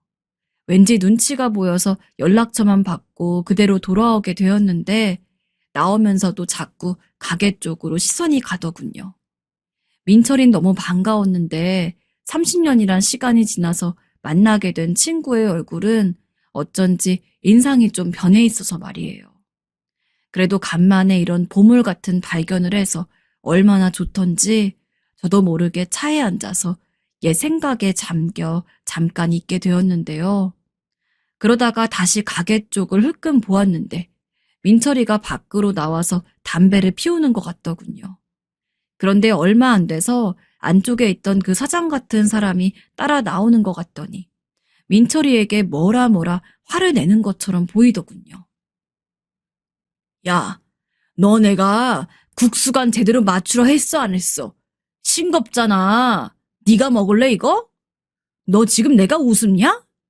그리고 근무 시간에 누가 손님이랑 노닥거리래? 표정만 봐도 분위기가 너무 험악해 보였고 그 말에 어깨를 움츠려뜨린 민철이를 보니 뭐라 말할 수 없는 이상한 감정들이 밀려왔어요. 세월이 참 많은 걸 변하게 했다지만 우리의 얼굴도 사는 모습도 너무 달라진 것 같고 저런 상황에 이미 얼마나 익숙해졌던 것인지 어깨가 올라올 틈도 없이 잔뜩 기죽어서 고개를 숙이고 있는 민철이의 모습은 도무지 적응되지 않았어요. 과연 내가 다시 연락을 해도 되는 걸까? 하면 민철이도 반가워할 것인가? 이전처럼 스스럼 없이 많은 이야기들을 하고 우리 사이에 또 나눌 것이 있을지 고민이 되더군요. 제 얼마 안 되는 인간관계 중 민철이는 유독 적지 않게 자리를 차지하고 있었기에 더더욱 저는 생각이 많아졌던 것 같아요. 잊고 있었던 그 외로움, 공허함이나 갈망하는 감정들이 밀려와서 어쩔 수 없이 저녁에 저는 큰마음 먹고 연락을 했어요. 나 낮에 봤던 영수야. 갑자기 전화하게 됐네. 아깐 정말 반가웠다. 넌 어찌 지내? 듣고 보니 민철이는 제 예상과 다르게 무척 반가워해줬어요. 연락처를 저만 받아서 가져간 거라 민철이 쪽에서 먼저 연락할 방법이 없었는데 제가 이렇게 해오니 너무 좋다면서 말이에요. 예전과 목소리도 똑같고 말투도 너무 그대로라서 전 괜히 눈물이 날 것 같더라고요. 한 2, 30분간은 정말 쓸데없는 옛날 얘기만 잔뜩 하다가 어느새 시간이 좀 지나면서 근황 얘기를 하게 되었는데요. 근황 얘기를 할 때에도 이전 우리의 추억을 얘기할 때와 똑같은 온도로 민철이는 덤덤하게 말을 하더군요. 근데 저는 똑같이 덤덤하게 듣고 있기가 힘들었어요. 우리 엄마? 아, 잘 계시지. 근데 지금 몸이 엄청 안 좋으셔. 그리고 나는 아직 얼마 안 되긴 했는데 작년쯤 이혼했어. 마누라가 글쎄 그냥 말도 없이 도망가서 이혼하자고 하지 뭐야. 엄마가 몸이 안 좋으셔서 모시고 살자고 했는데 그게 그렇게 싫었나 봐. 에휴, 내 인생 참 갑갑하지. 아버지? 아버지는 5년 전에 돌아가셨고 여동생은 시집가서 그런 데로 살고 있지 뭐. 그럼 그 식당에서 일하는 건 어떻게 된 거야? 아, 거기 지인이 소개해준 곳이야. 근데 사장이 좀 힘든 성격이라 맞추기가 힘들긴 하네. 듣고 보니 그 식당에서 일을 하게 된 것도 지인이 소개해준 곳이긴 한데 꽤 악덕 사장인 것인지 그렇게 타박을 하고 못 살게 군다고 하더군요. 정말 잠도 안 재우고 새벽부터 밤늦게까지 일을 시켜대는데 조금만 힘들어서 쉬려고 해도 난리를 치고 서빙에 주방 일도 돕다가 손을 칼에 베었는데도 아무런 처치도 안 해줬다는 거예요. 그냥 반창고 하나 던져주더라. 에휴, 참. 그래도 할 말이 없더라고. 잘리면 안 되니까. 일할 곳이 많지도 않은데. 민철이가 이렇게 힘겹게 일을 하게 된 건 부인이 진 빚 때문이었더군요. 참으로 순해 보이고 예쁜 여자를 만나 결혼을 했는데 알고 보니 처가에 빚도 있었고 본인도 제법 빚이 있는 걸 숨겼나 봐요. 그걸 초반에 같이 갚다가 감당이 안 되는 상황이 일어나게 되었고 그럼에도 불구하고 민철이는 애가 무뎌서 그런 건지 부인을 그대로 데리고 살며 어떻게든 갚을 생각을 했다는 겁니다. 이렇게 자식이 자기 배우자의 빚까지 짊어지니 어머니도 너무 괴로워하셨고 그러다 여차저차 몸이 많이 노쇠해지셨나 봐요. 그런 어머니를 모시고 살자고 했더니 글쎄 단번에 아내가 이혼을 요구하며 나가버렸다는 거예요. 졸지에 이혼을 당하고 마땅히 할 게 없고 돈은 벌어야 했던 민철이는 집 근처 가까운 식당으로 나가서 이렇게 힘들게 일하며 살고 있던 거예요. 그 한편을 제가 보게 된 것이었고요. 그래도 괜찮아. 어떻게든 사라지겠지 뭐. 그나저나 만나서 너무 반갑다. 넌 어찌 지냈어? 이런 얘기를 그냥 스치듯이 하며 다시 옛날 얘기를 하는데 전 과거의 일들이 도통 귀에 들어오지가 않았어요. 그 일들을 마음껏 맛보고 싶은 마음에 그리움으로 친구에게 연락을 했던 건데 친구의 현재가 이렇게 힘들다고 하니 집중이 잘 되지 않더라고요. 그날 거의 1시간이 넘는 대화를 하면서도 머릿속이 뭔가 안개가 낀 마냥 너무 희뿌옇고 마음이 좋지 않아서 전화를 끊은 이후에도 왠지 모를 찝찝함에 잠을 이룰 수가 없었어요. 민철이와 저는 엄청나게 절친한 친구 사이라고 보기엔 약간 애매하고 그냥 어린 시절을 몇 년 같이 나누었고 밥도 먹던 사이였죠. 그런데 제가 나름 그때의 기억을 소중히 갖고 있긴 했는지 밥과 관련된 이 사업을 하면서 종종 생각이 날 때가 있었어요. 그렇게 밀물 썰물처럼 생각이 들어오고 나가기를 한 게 벌써 수십 년이고 그 생각의 실제 형태를 못 본 것도 30년이 된 거예요. 하지만 막상 이렇게 우연히 마주하게 되어서 너무 기쁘고 왠지 모를 설렘을 느끼려다가 친구의 현재가 너무 고되어 보이고 둘이 동일한 감정으로 옛날 얘기를 할 수 없다는 것이 자꾸 걸리고 불편하더군요. 아무튼 이 알 수 없는 마음을 안고 몇 주간을 뒤척거리다가 전 민철이에게 다시 연락을 하게 되었고 그 식당을 방문하게 되었어요. 어? 영수야, 또 왔어? 잘 왔어. 얼른 들어와. 전화통화를 했을 때처럼 반갑게 맞아주는 민철이를 보니 저도 약간은 설레기도 하고 그러고 앉아서 다시 국수를 먹으며 전반적인 분위기나 구조 같은 걸 다시 살펴보았어요. 여전히 그 못된 사장은 민철이를 함부로 불러가면서 손님이 있건 말건 짜증을 부려대더라고요. 야, 너 내가 테이블 닦으라 했지. 말하기 전에 해야 할 거 아니야. 진짜 짜증나게. 네, 죄송합니다. 죄송합니다. 민철이도 절 흘끗 보며 미안해하고 전 그냥 그렇게 먹고 말없이 일어나기를 이후로 두어 번 더 하며 지켜보던 중 저 나름대로 큰 결심을 하게 되었어요. 그리고 그걸 쭉쭉 진행하게 되었답니다. 한번 결심을 해서 어느 정도 가닥이 보이고 특별히 큰 손상이 없겠다 싶을 때 전 가차없이 밀어붙이는 편인데요. 당연히 저의 이익을 위해서 한 행동이기도 했습니다. 바로 민철이가 일하고 있는 그 국수집을 제가 인수하고 우리 회사에서 하고 있던 사업 몇 개 중 비슷하면서도 괜찮은 것을 골라서 그쪽에 프랜차이즈 매장을 내게 된 것입니다. 원래 그쪽 동네까지 올 생각은 없었는데 생각해보니 국수집이나 이 사업이나 면과 관련되어 있고 메뉴도 비슷하게 가는지라 별 차이가 없겠더라고요. 외려 이렇다 싶은 대단한 맛집이 없는 곳에 이렇게 무난한 맛의 매장을 내서 하는 것도 적당히 좋은 흐름이 될 것 같기도 했고요. 민철아, 네 생각은 어때? 난 괜찮을 것 같은데.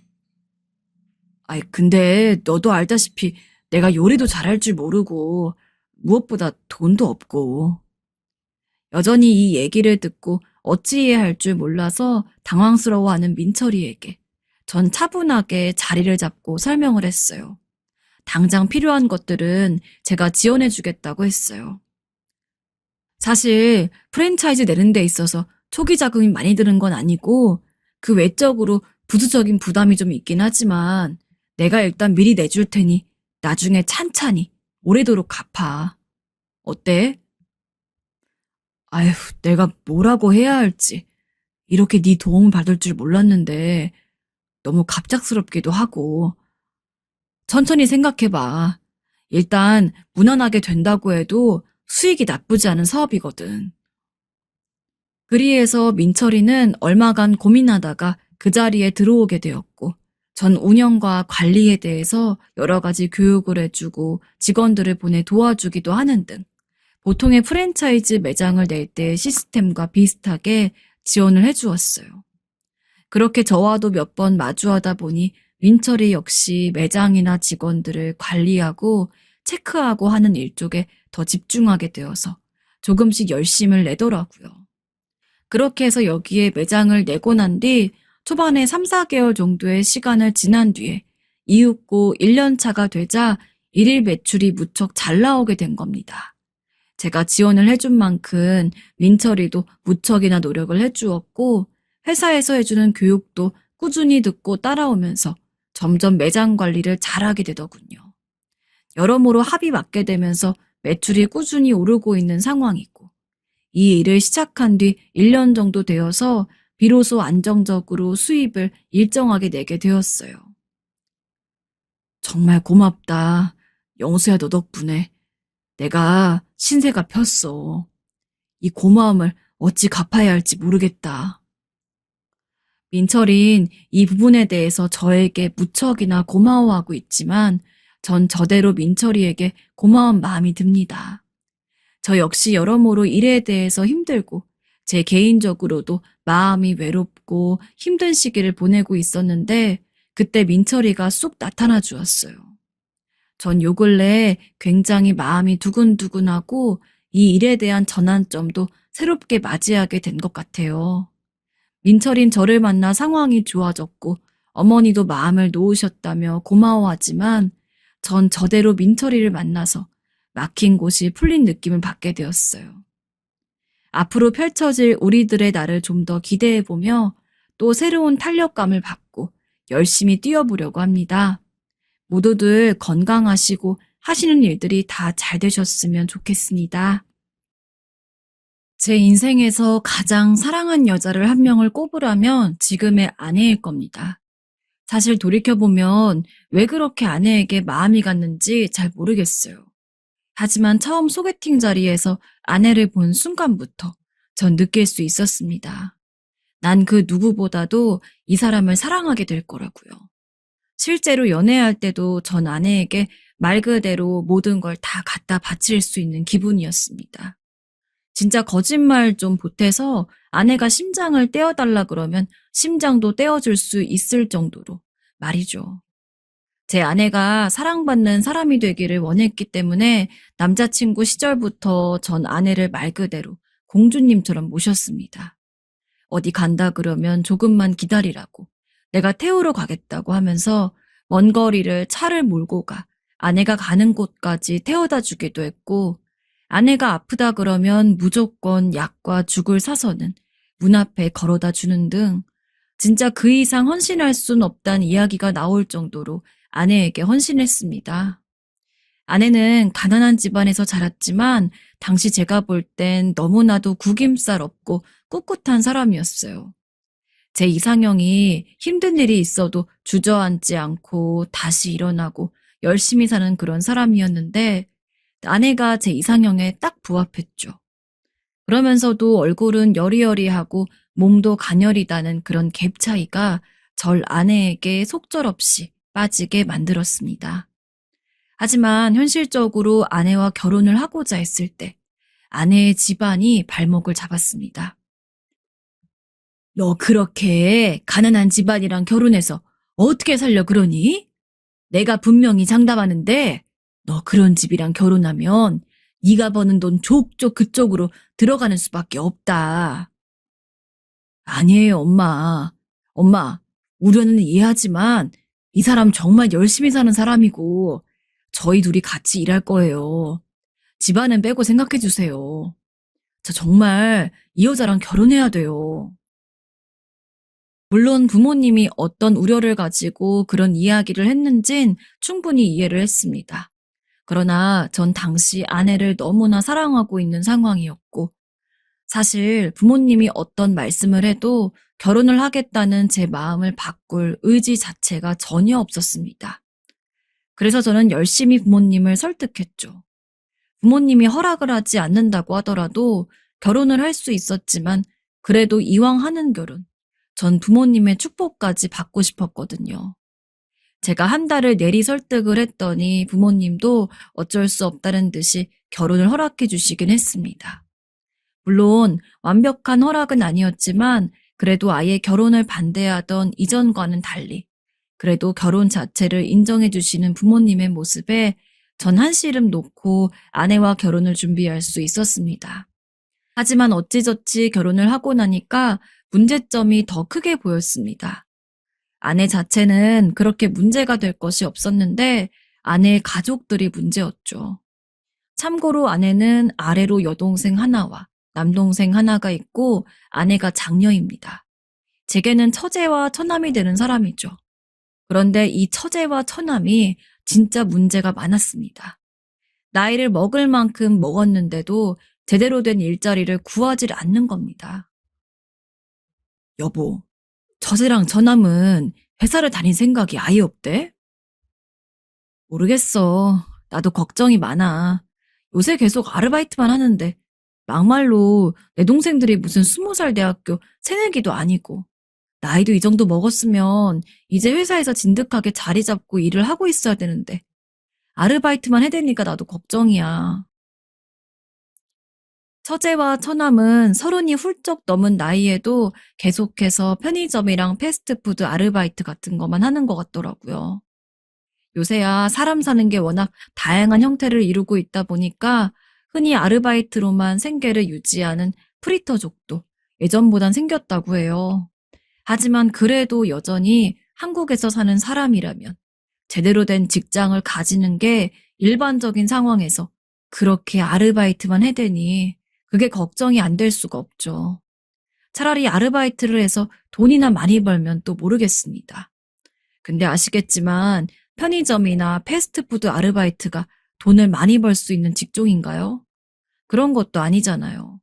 안 그래도 가난한 집안이라 온 가족이 합심을 해가지고 열심히 일을 해서 돈을 모아도 모자란 판에 둘이 있는 동생이 다 그러고 있으니 아내 입장에서 속이 많이 터졌을 겁니다. 그걸 지켜보는 저 역시 마찬가지였고요. 또 문제는 거기서 끝나는 게 아니었습니다. 그나마 가장이라고 할 수 있는 장인어른은 몸이 많이 아파가지고 꽤 오래전부터 누워 계셨다고 하더라고요. 물론 아예 거동이 불편한 정도는 아닌데 밖에 나가서 일을 하지는 못하는 느낌이었습니다. 덕분에 아내네 집 생계는 사실상 장모님이 유지를 하고 계시는 판국이었어요. 하지만 장모님이라고 해서 돈을 많이 벌 능력이 있던 것도 아니었기 때문에 아침 일찍 나가서 밤늦게까지 식당 일을 하시더라고요. 이제 아내와 결혼한 만큼 한 가족이 된 것이나 다름없는데 그런 모습을 보는 것이 제 입장에서 불편하지 않을 수가 없었습니다. 내가 어떻게 해줄 수 있는 게 없을까? 미련한 이야기지만 그때는 그런 아내의 집안 사정을 제가 전부 해결을 해야 된다고 생각을 했던 것 같아요. 근데 마침 제가 그때 하고 있던 사업이 진짜 말 그대로 대박이 나가지고 남부럽지 않은 만큼 큰 돈을 벌게 되었습니다. 전 이 모든 것이 마치 하늘이 내려준 기회인 것 같았어요. 힘든 아내의 집안을 도우라고 내려준 기회 말이죠. 그래서 원래는 사업도 혼자 자그맣게 하다가 성공을 계기로 큰 건물에 사무실도 하나 얻어가지고는 번듯하게 사원들도 뽑았습니다. 그리고 처제랑 처남도 제가 차린 회사에 자리를 하나씩 주었어요. 형부, 너무 고마워요. 제가 진짜 열심히 일할게요. 저도 마찬가지예요. 맨날 알바하는 거 솔직히 눈치 보였는데. 감사해요. 저 진짜 열심히 할게요. 처제랑 처남이 계속 고맙다면서 그렇게 좋아하니 일자리를 준 저 역시 어깨가 으쓱해졌습니다. 물론 저는 거기서 그치지도 않고 장인어른의 치료를 위해서 좋은 병원에 입원까지 시켜드렸습니다. 그동안은 사실 돈이 그렇게 없던 관계로 장인어른도 변변찮은 치료를 받지 못한 채 집에서만 요양을 하고 있었던 건데 확실히 병원에 모시고 나니까 장인어른도 이전보다 훨씬 더 안색이 밝아 보이고 더 나아진 느낌이 들더라고요. 장인어른까지 챙겼는데 집안 생계를 유지하고 있던 장모님을 챙기지 않을 리가 없었습니다. 전 우선 장모님이 식당 일을 아예 하시지 않기를 바랬어요.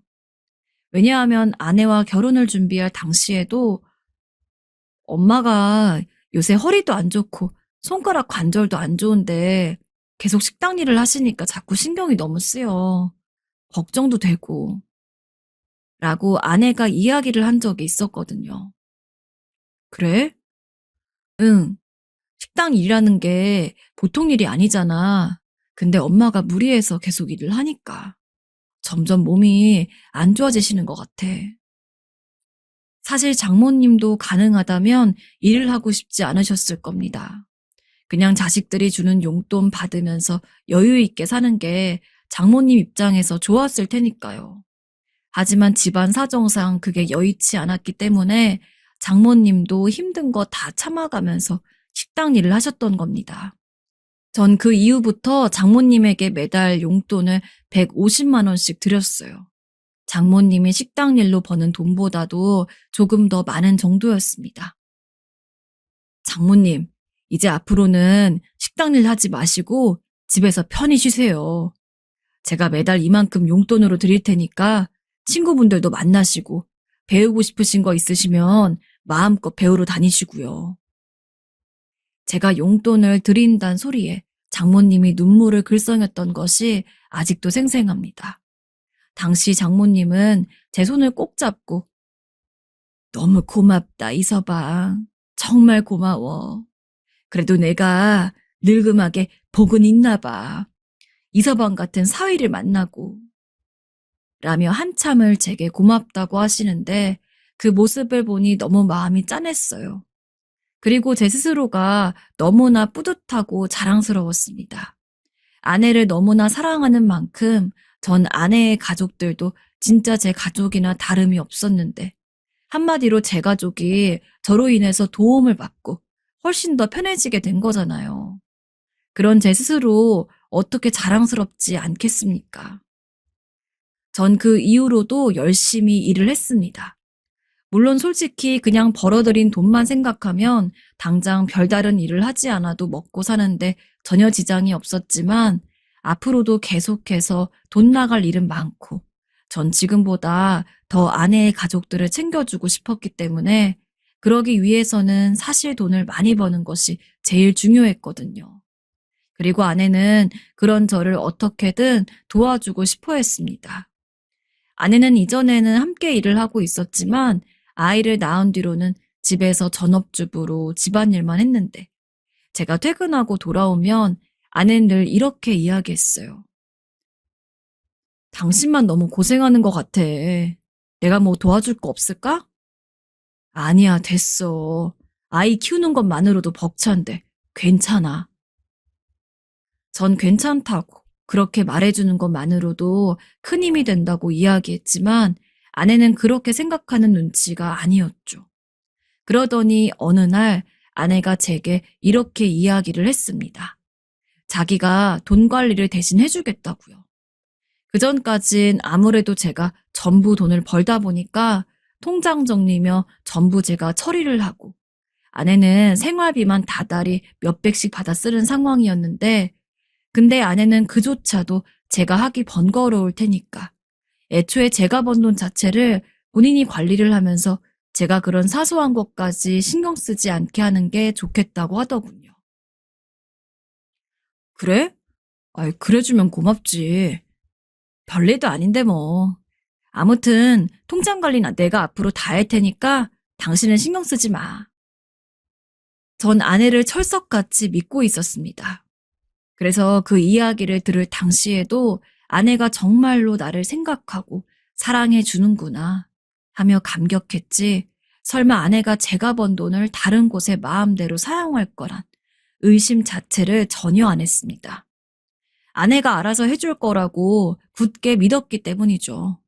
실제로 아내는 제게 경제권을 완전히 위임받고 난 후부터 한두 달 정도는 칼같이 가계부도 쓰고 제게 하나하나 보여주었습니다. 봐봐. 우리 쓸데없는 비용 안 나가니까 이렇게나 전략됐어. 다음부터 반찬은 근처 마트 말고 멀더라도 시장에서 사는 게 낫겠어. 그러네. 고마워, 여보. 당신이 해주니까 나도 좋네.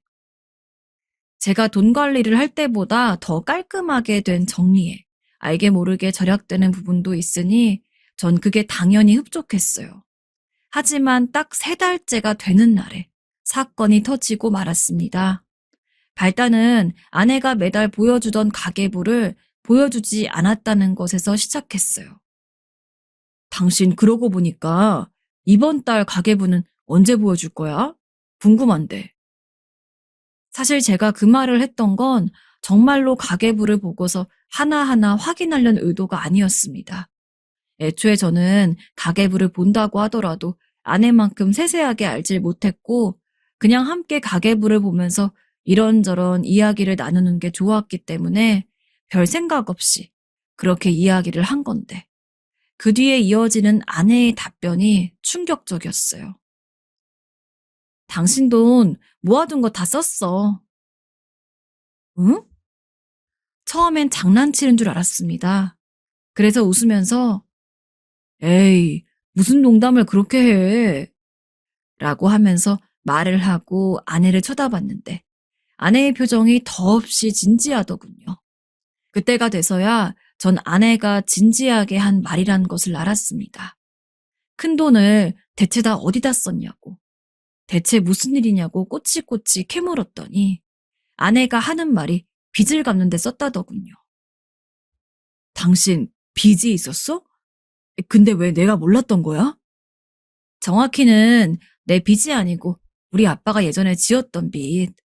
아빠 아파서 눕기 전엔 사업해보겠다고 대출받아서 일을 했었는데 그 사업이 망해서 빚이 계속 남아있었거든. 그래서 그거 갚는데 돈 썼어. 뭐? 아니 그걸로 빚을 갚았다고? 그럼 나한테 미리 말을 해줘야지. 아무리 아내를 사랑한다고 한들 저한테 말도 없이 제 돈을 마음대로 써서는 빚을 갚았다는 것 자체가 이해가 되지 않았습니다. 당연히 전 화를 냈어요. 아무리 빚 갚는 게 급하다고 하더라도 그 돈 전부 다 내가 일해서 번 돈인데 최소한 나한테 먼저 이야기하는 게 순서에 맞는 거 아니야? 어떻게 말도 없이 그렇게 빚 갚는데 돈을 쓸 수가 있어? 내가 당신 많이 생각하는 거 알잖아. 그러면 당신 입장에서도 나한테 빚 갚는 데 쓰게 돈을 달라고 말하는 게 어렵지도 않았을 텐데 꼭 이렇게 아무 말도 없이 빚을 갚아야 했어? 전 그렇게 이야기하면 아내가 당연히 제가 무슨 말을 하는지 알아듣고서 사과를 하고 다시 그러지 않겠다고 이야기할 줄 알았습니다. 하지만 제가 그동안 봐온 아내가 맞는지 싶도록 진짜 뻔뻔했어요. 너무 당당하더라고요. 당신이야말로 섭섭하게 말하네. 당신 장인 장모도 결혼했으니 부모 아니야? 부모 빚 갚아주는 게 뭐 대수야? 그것도 이해 못해줘? 아니, 무슨 말을 그렇게 하는 거야? 여보 말대로 장인어른 장모님도 내 부모가 맞아. 하지만 그런 건 남편이 나랑 상의를 하고 해결해야지. 독단적으로 그렇게 행동하면 난 무슨 돈만 벌어주는 기계야? 난 당연히 나한테 통장을 맡겼으니 충분히 이해해줄 줄 알았어. 어떻게 일일이 다 보고하고 허락받고 부부 사이인데 꼭 그래야만 해? 어른이 알아서 썼겠지 하고 생각하면 되지. 한두 푼도 아니고 무슨 그걸 알아서 썼다고 생각해. 아내의 말도 안 되는 소리에 전 할 말을 잃어버렸어요. 지금까지 제가 사랑했던 아내의 모습이 송두리째 무너지는 느낌이었습니다. 전 진심으로 아내를 사랑하긴 했지만 그렇게 뻔뻔하고 자기가 뭘 잘못했는지 모르는 태도를 보면서까지 아내를 사랑할 사람은 아니었어요. 그리고 오히려 그 전에 너무 아내를 좋은 사람이라고 굳게 믿고 있었기 때문에 그 반동 때문인지 진짜 말 그대로 한순간에 정이 후두둑 떨어졌습니다. 전 그 이후로 아내와 그냥 이야기를 하지 않기로 결정을 했어요. 아내도 자존심을 세우는 건지 뭔지 저랑은 대화를 안 하겠다면서 아예 얼굴을 마주대는 것조차 거부를 했죠. 진짜 마음 같아서는 처남이랑 처제, 그리고 장인어른과 장모님 챙기는 것까지 다 그만두고 싶었지만 그때는 아내랑 아예 갈라설 생각까진 없었고 이렇게 냉전 상태를 유지하다가 나중에 이야기를 하면서 어떻게 잘 풀어나가겠다는 마음이 있었기 때문에 아내랑 싸운 와중에도 아내 가족들을 챙기는 것은 계속해서 이어가고 있었습니다. 그런데 그런 상황에 장모님에게 전화가 왔어요. 이서방, 나 이번에 친구들이랑 제주도 여행 가려고 하는데 아이고, 이 할망구들이 이왕 가는 거 좋은 곳에서 묵자면서 아주 난리를 치더라고. 근데 그러다 보니까 여행 갈 때 쓸 돈이 좀 부족해서 나 100만 원만 좀 더 붙여줘. 네? 아이, 저번에 제가 돈 드리지 않았나요? 아유, 그거는 부족하다니까. 아이, 돈도 잘 버는데 100만 원이 뭐 어렵다고. 얼른 붙여보겠죠. 아, 어이가 없었어요. 예전에는 돈이 필요하다고 하더라도 계속 미안해하면서 이런 부탁을 하는 것이 염치 없다는 듯 오히려 돈을 빌려주는 입장인 제가 괜찮다고 할 정도로 계속해서 고개를 숙이던 장모님이 어느 순간부터는 돈을 달라고 하는 것도 마치 본인이 이미 저한테 맡겨놓은 돈이 있다는 것처럼 굴었습니다. 아내랑 사이가 좋았던 상황이었으면 그것도 그냥 그러려니 하고 넘기고서 돈을 드렸을 텐데 하필 아내와 크게 싸우고 전에 없던 냉전 관계 유지하고 있던 상황에서 장모님이 이렇게 나오니까 진짜 짜증이 확 나더라고요. 심지어 제가 장모님에게 드리고 있는 용돈이 적은 것도 아니거든요. 매달 150만 원이면 어지간한 젊은 사원들 월급이랑 조금 비슷한 정도인데 사실 장모님 나이대 분들이 그만한 돈을 쓸 일이 거의 없잖아요. 전 그렇게 돈을 많이 들였던 이유도 넉넉하게 쓸 땐 쓰시되 어느 정도 저축을 하면서 미래를 좀 대비해서 그런 의미로 드렸던 건데 장모님은 처음 한두 달만 돈을 아끼는 척 하더니 그 이후부터는 진짜 말 그대로 물 쓰듯이 돈을 쓰면서 150만 원의 용돈이 부족하다는 식으로 나오는 순간이 종종 있었습니다. 전 아끼는 게 생활화가 돼 있는 사람이었기 때문에 그런 장모님의 소비 패턴이 이해가 되지 않았지만 그래도 그동안은 참아 넘길 수 있었거든요. 근데 아내와 싸운 일은 아니었습니다. 전 결국 장모님한테 그동안 가슴에 담아뒀던 이야기들을 전부 했어요. 솔직히 이미 짜증나 있는 상태에서 나도 모르게 갑자기 튀어나온 거죠. 장모님, 진짜 해도 해도 너무하시네요. 제가 장모님한테 매달 드리는 150만 원 절대 적은 돈 아니에요. 제 주변 누구를 봐도 장모님만큼 용돈 많이 받으시는 분 없으세요. 근데 어떻게 매달 작게는 10만 원부터 많게는 또 몇십만 원까지 돈을 달라고 하실 수가 있는 거예요? 저 그 돈 힘들게 벌고 있어요. 심지어 저는 장모님뿐만 아니라 처남, 처제, 심지어는 장인어른까지 책임지고 있잖아요. 장모님이 그런 제 사정을 알고 계시다면 설사 정말로 돈이 모자랄 시기가 있다고 하더라도 어떻게든 아껴서 쓰셔야 되는 거 아닌가요? 저도 힘들어 죽겠어요.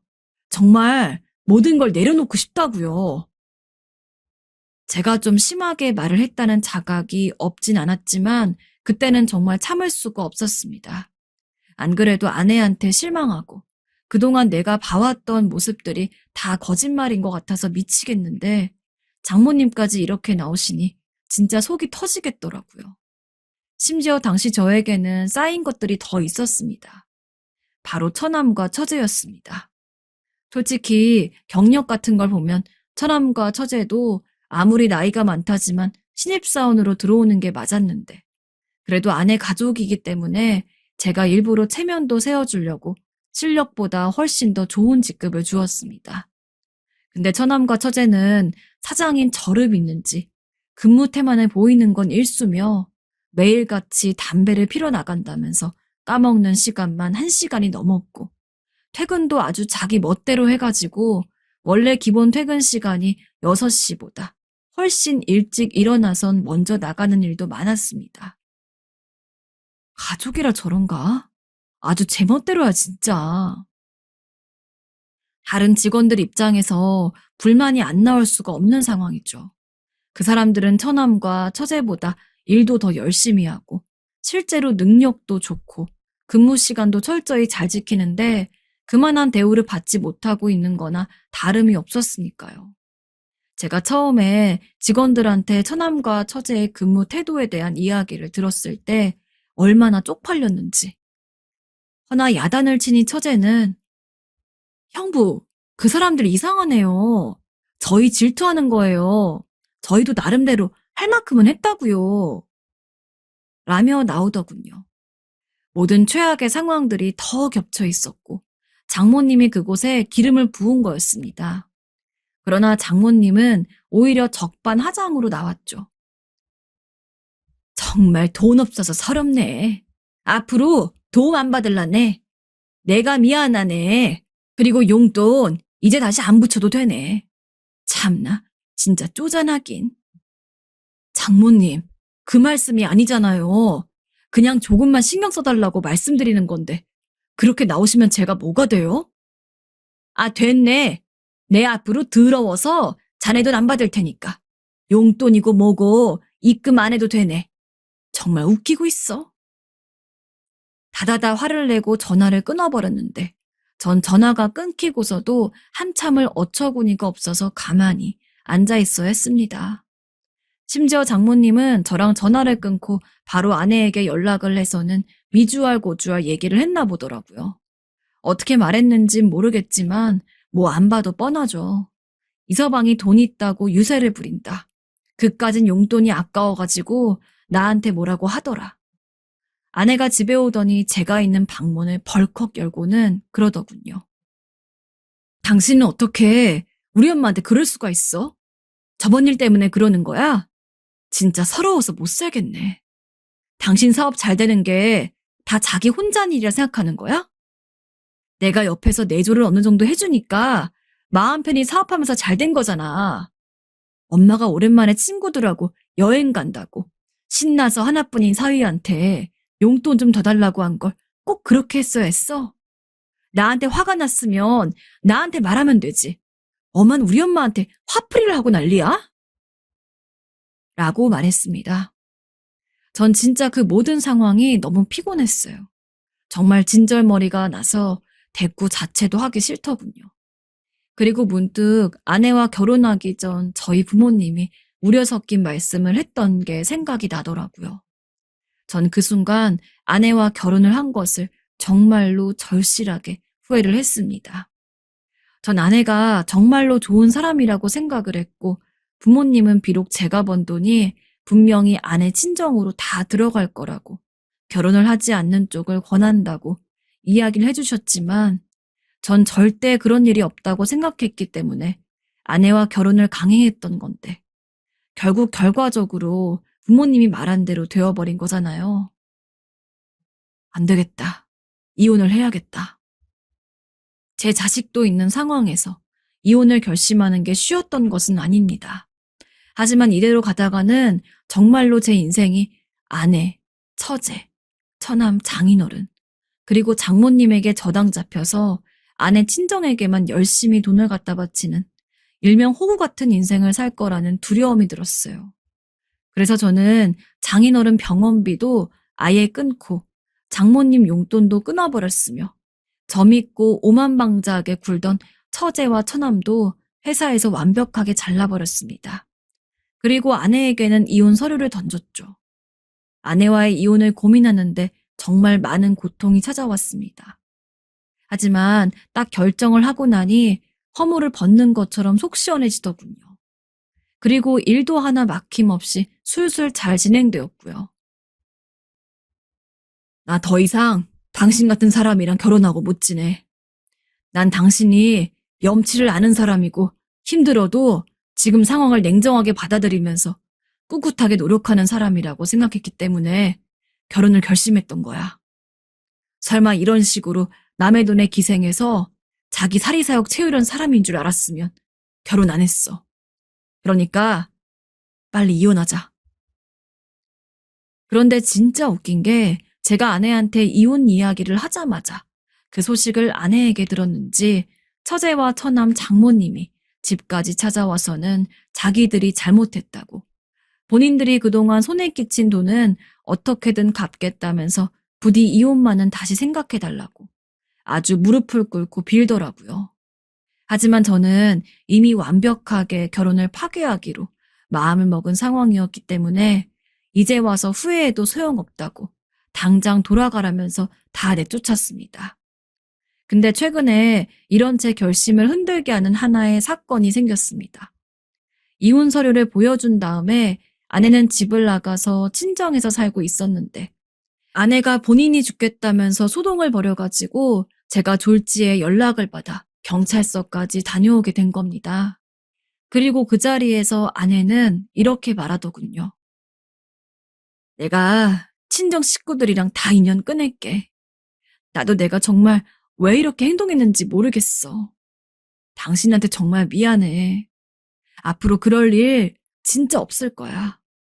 한 번만 날 받아들여주고 지켜봐주면 안 될까? 우리 아이도 있잖아.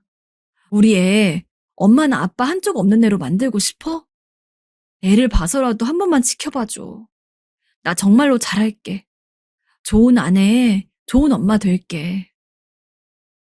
솔직히 저도 제일 걱정이 되는 것이 아이였던 만큼 애를 거론하면서 아내가 이해하기를 하니까 지금은 좀 마음이 많이 갈팡질팡하는 상황입니다.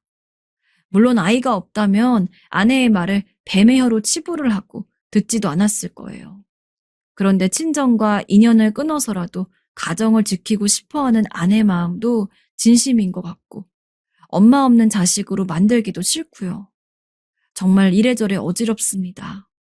제가 경제권을 꽉 쥐고 있으면 되는 거 아닐까요? 인생 선배님들은 어떻게 생각하시나요?